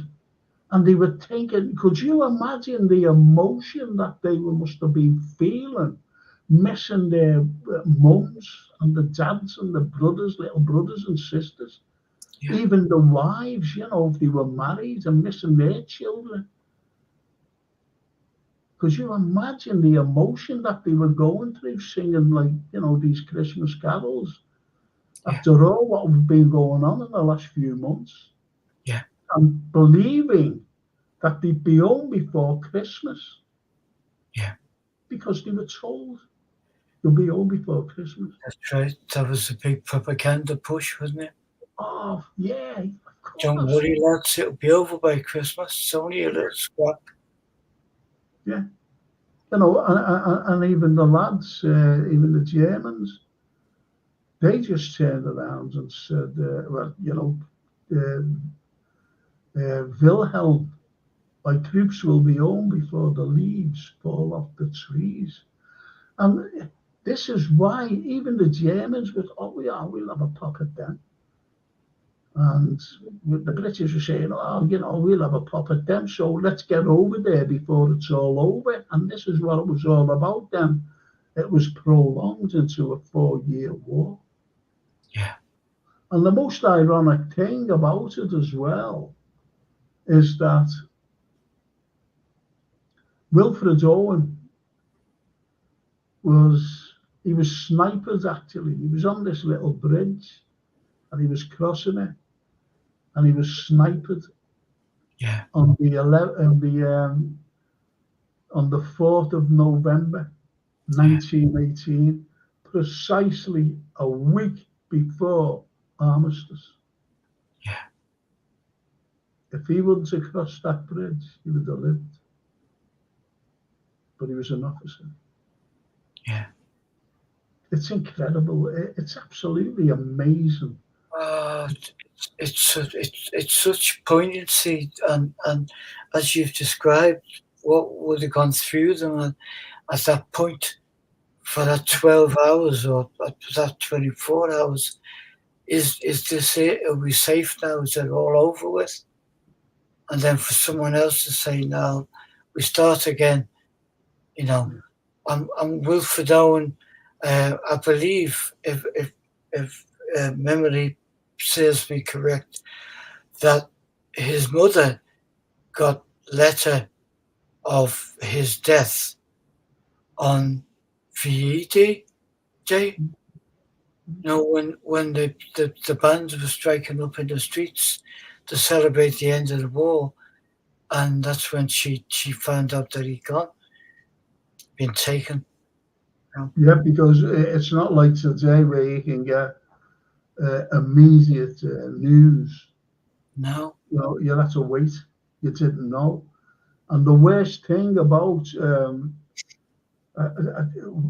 in his anthem for June Jude, there's a line in it, a couple of lines, and it's brilliant, and it sums everything up. And each slow dusk, a drawing down of blinds. Each slow dusk, a drawing down of blinds. And that was all over the shires. Yeah.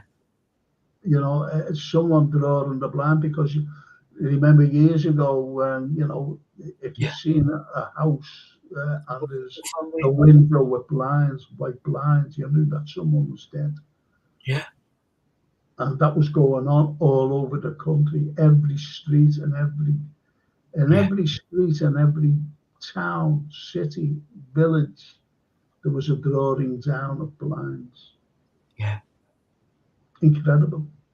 And one of the greatest poems was in Flanders Fields. In Flanders Field, the poppies blow between the crosses row upon row to mark our place. And in the sky, the lark, bravely singing, scarcely heard amid the guns below. We are the dead. A few short days ago we lived, felt dawn, saw sunsets glow, loved and were loved, and now we lie here in Flanders Fields. How poignant is that? Absolutely. And 3 weeks later, after he wrote that, he was dead. He was killed himself. It was a doctor. Yeah. The doctor, Dr. McRae. A Canadian he was. So there you go. There you go. It's that sort. But let's leave on a much happier note. I had to do, because it's the Christmas show. It's important. I think it covers what we talked about briefly before about Christmas is not necessarily all about a time of glory. It's a time of equal time of remembrance as it is celebration and togetherness if we're lucky. And there are those that aren't as fortunate as us. So no, I think we should have that poignancy. Yeah. Yes. No, you're right. You're right. We should have the poignancy, and we shouldn't forget it. No. We shouldn't forget it. And you've only got to go down to St. Luke's, the bombed out church. Yeah. And you see that wonderful statue. Beautiful. 2 soldiers, a German and a British shaking hands with a ball. Yeah. With a ball on Christmas Day. Absolutely fantastic. Perfect location for it as well. Yeah. Just a minute. Yeah, absolutely. And when you see all these particular, stories about the First World War, and then it's just horrible. It's just horrible. But when you see, the way Christmas, as I said at the beginning of the show, it's a time to reflect as well. Yeah. But it's a time to enjoy. It's a time to get together. It's a time to forgive and forget. Yeah. It's a time families unite.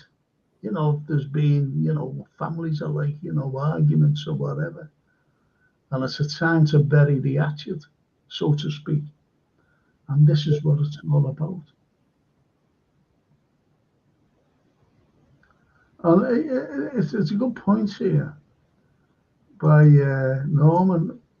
Christmas is a time to thank for what we receive, but really a time to thank for what we already have. That's the big one, Norman. Yeah, totally agree.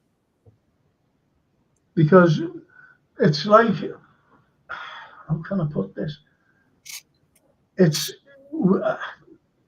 throughout our lives, no matter what's happening, we take things for granted. Yeah. The likes of myself, I used to play football. I played a lot of badminton, and I was very active, as by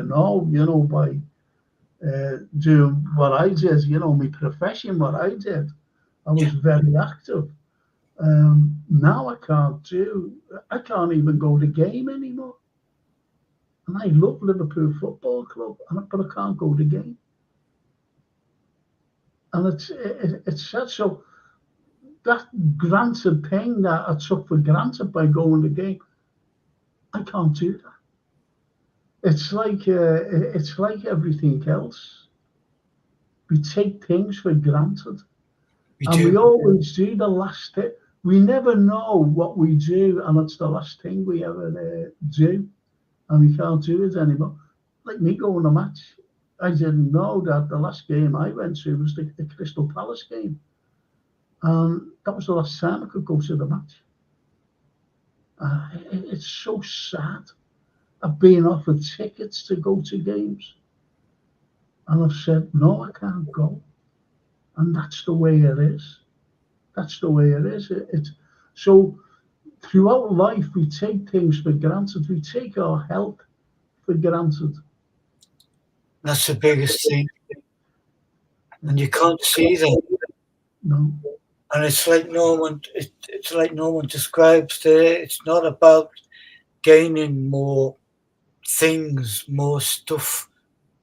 We have a lifetime of stuff. The stuff that is important is the things that we can't see. Our health, our loved ones around us.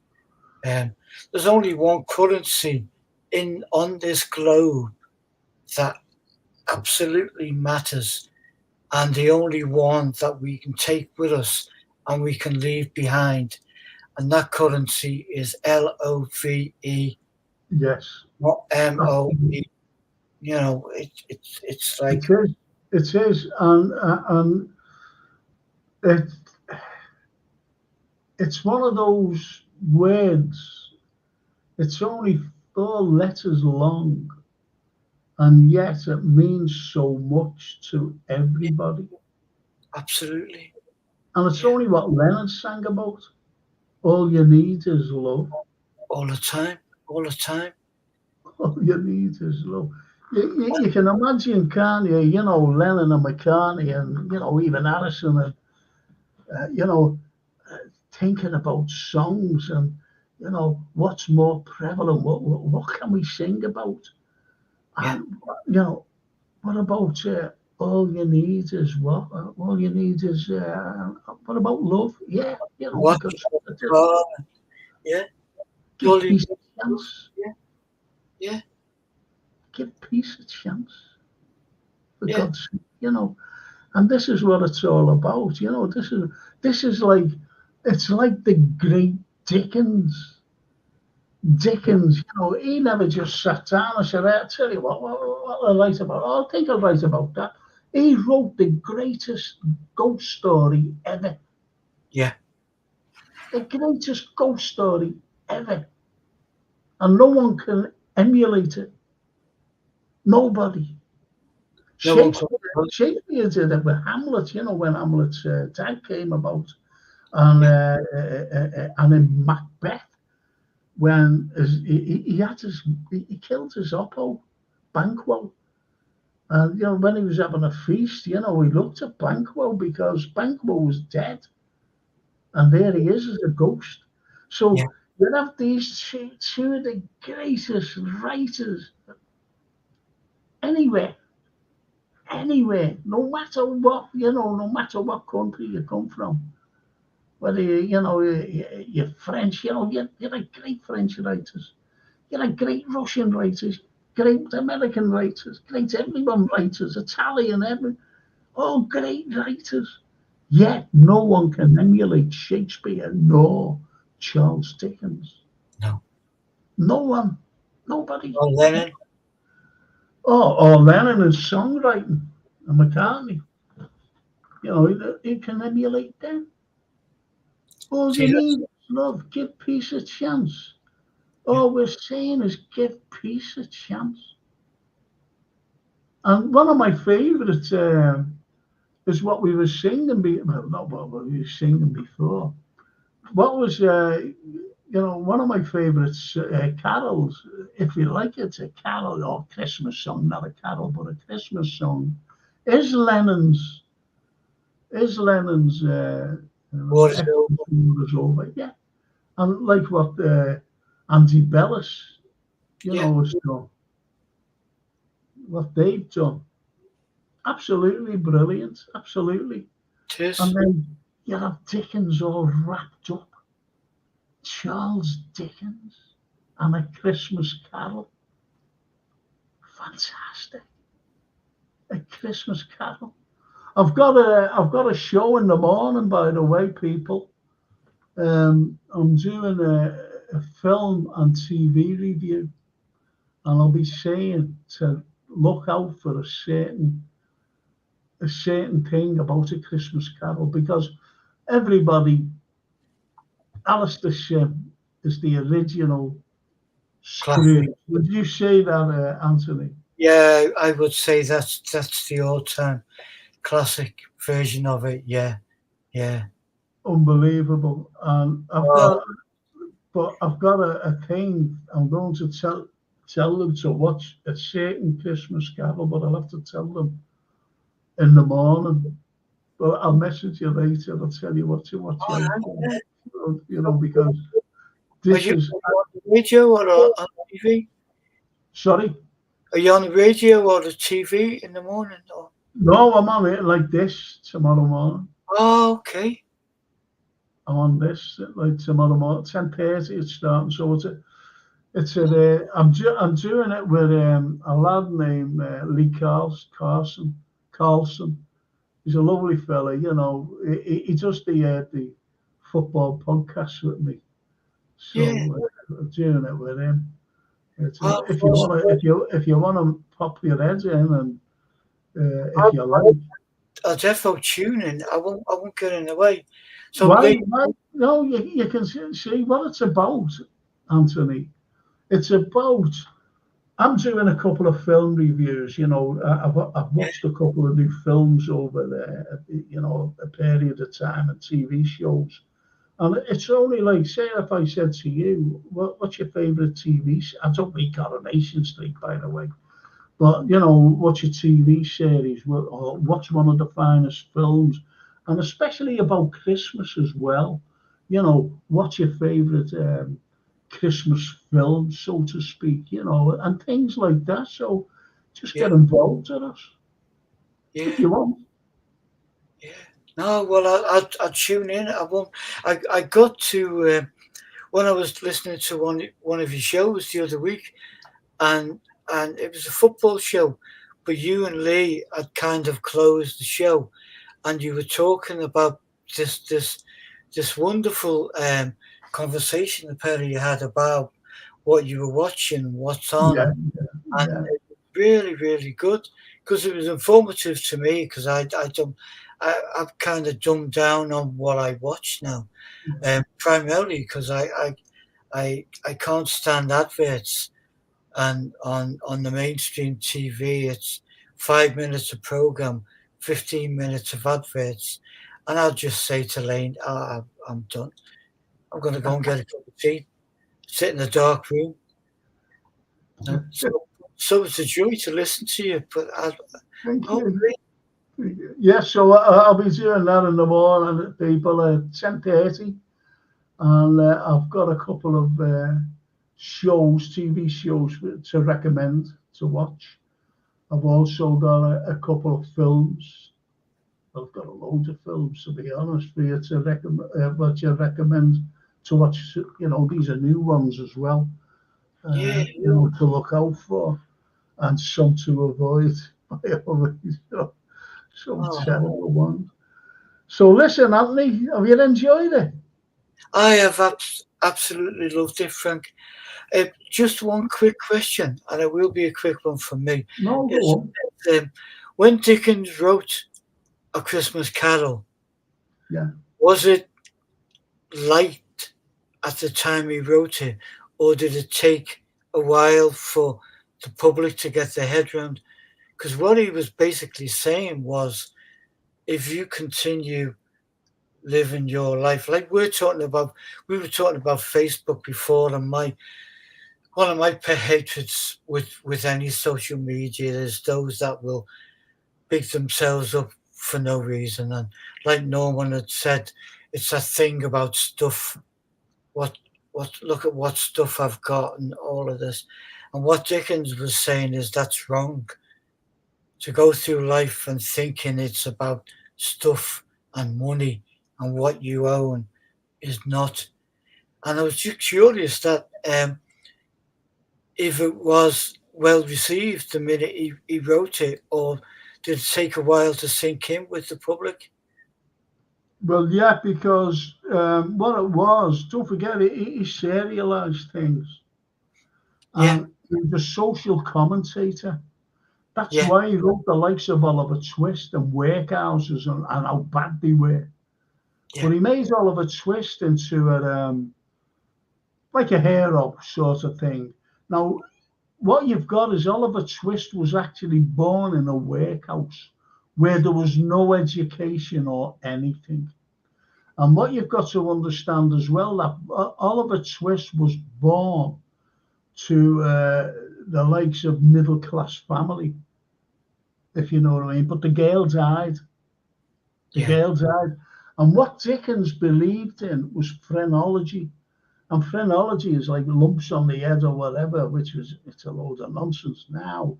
And he believed anyone that was born. I love Dickens, by the way. I'm not criticizing him, but yeah, people believed if you were born like middle class, middle class, you didn't really need to have an education because you were already there. And this is why Oliver Twist, who was born in a northern workhouse, by the way, northern workhouse, um, he has a wide range vocabulary, and he spoke the Queen's English. He didn't have an accent. So, and he wasn't educated yet. He could read and write and everything. Do you see what I mean? So yeah, he has to make the likes of these, their heroes from middle class. So this kid was from a middle class, and everybody would feel sorry for him. But as they were, and don't forget, you and I couldn't afford, these penny things to read. We couldn't afford them. So he was aiming his audience was aimed at the middle classes, the upper middle classes, who would read these things and go, "Oh, isn't that so? Oh, look at that! I didn't realise that there was these workouts. Oh, I didn't realise the greed of the people. Oh, I didn't realise this." yeah, You see what I mean? yeah, And so it was just social comments coming over in these wonderful stories. When you see the likes of Oliver Twist, when you see the likes of Scrooge, yeah, and you, absolutely. you look at the names, Scrooge, Ebenezer. Scrooge.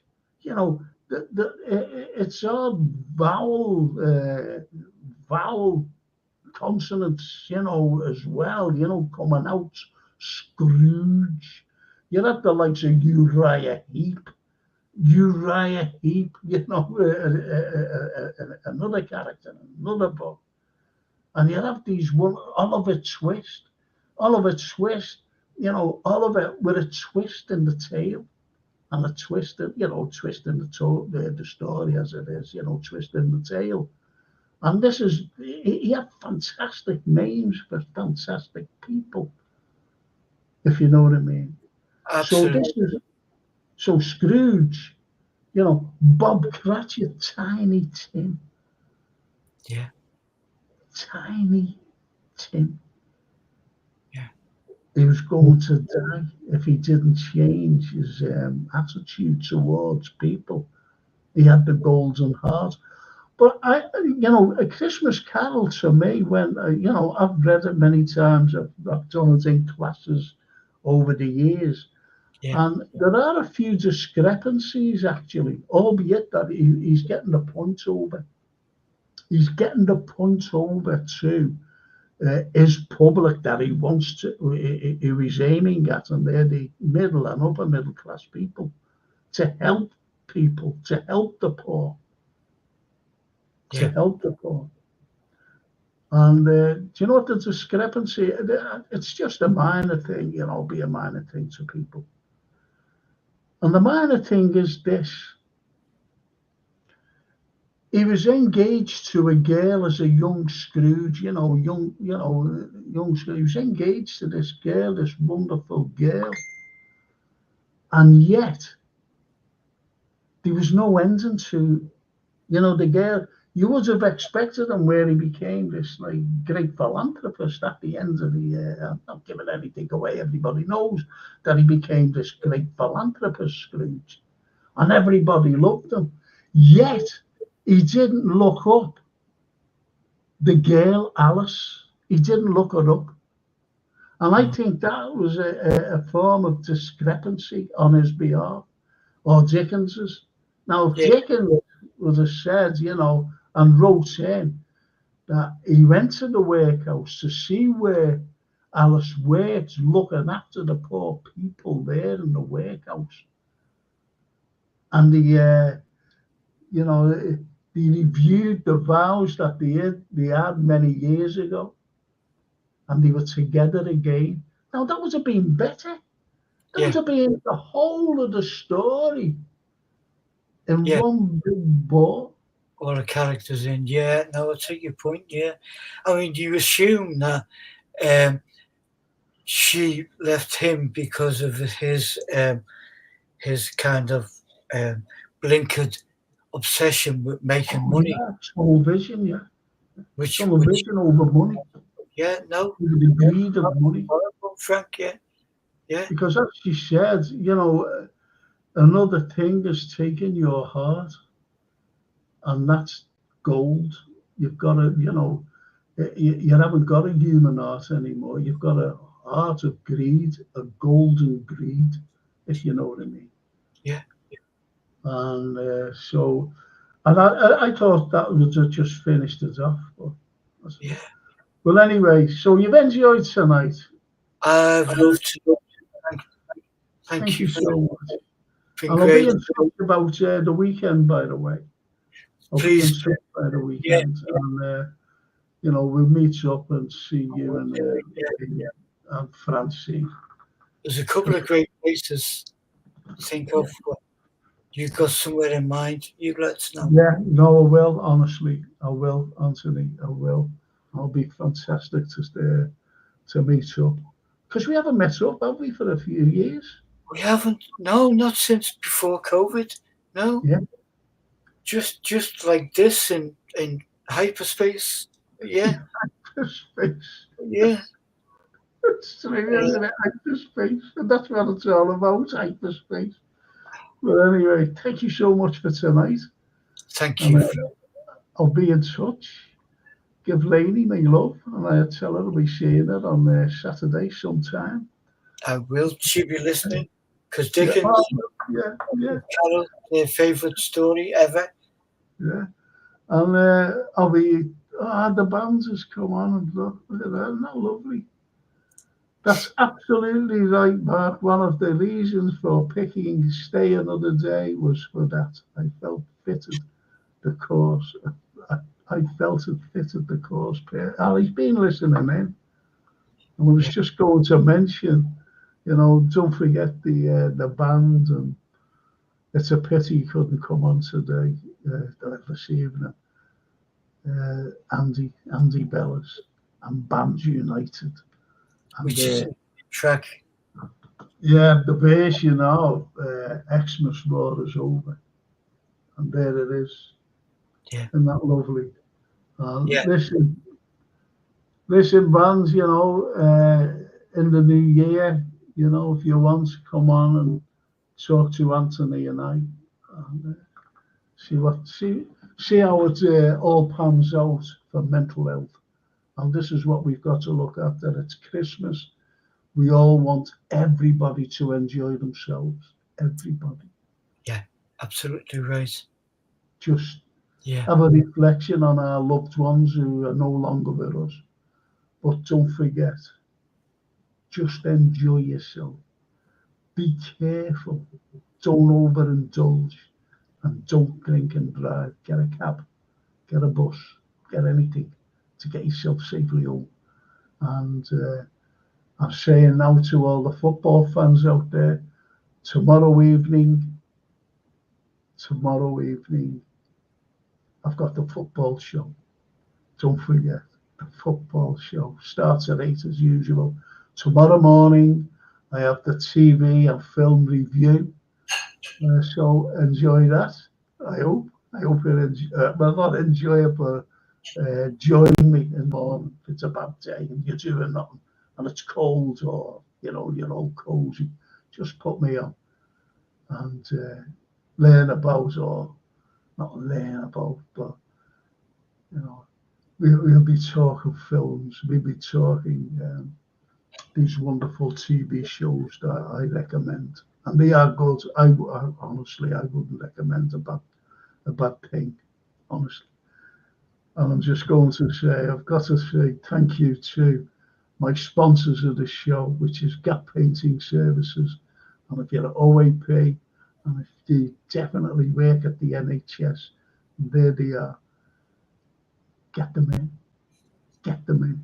Even if you need something done in the new year, get them in to do it. Right? And there's the number there, 07986286357. And it's always there for you anyway. And there's JK. Have a nice evening, bros. You never walk alone. And you too. Happy Christmas. Christmas, yeah. He'll be on the show tomorrow night with me. Mark Kennis. I can see you, Frank. I'm working tomorrow. All the best, though. See you both in the new year. Thank you, Mark. All right, Mark. All the best. Thank you. And as he says, great show to you both. Happy Christmas, all the best. All the best. Happy Christmas. Isn't that lovely? Thank you, Mark. And as the Bands United says, I'd absolutely love to. This is about coming on in the new year. I hope you all have a lovely Christmas. You too, Andy. You too, brother. Hope the song. Yeah. And you'll be talking to myself and the wonderful Anthony Brown. You'll be talking to us both. So, and I'll see you all. Thank you so much, people, for coming on tonight. See you all tomorrow morning. Well, if you want to see the show tomorrow, and I'll see all the football fans tomorrow evening, 8 o'clock. Thank you. Good night. And for all the history fans, the likes of Mark, I'll see you in the new year. Ciao, people. Thanks, Anthony. Bye. All the best. Thank you. Happy Christmas, guys. Everyone. Thank you, Frank. I'll give it I'll be in touch during the week, okay? Right. Anthony. Okay. Bye now.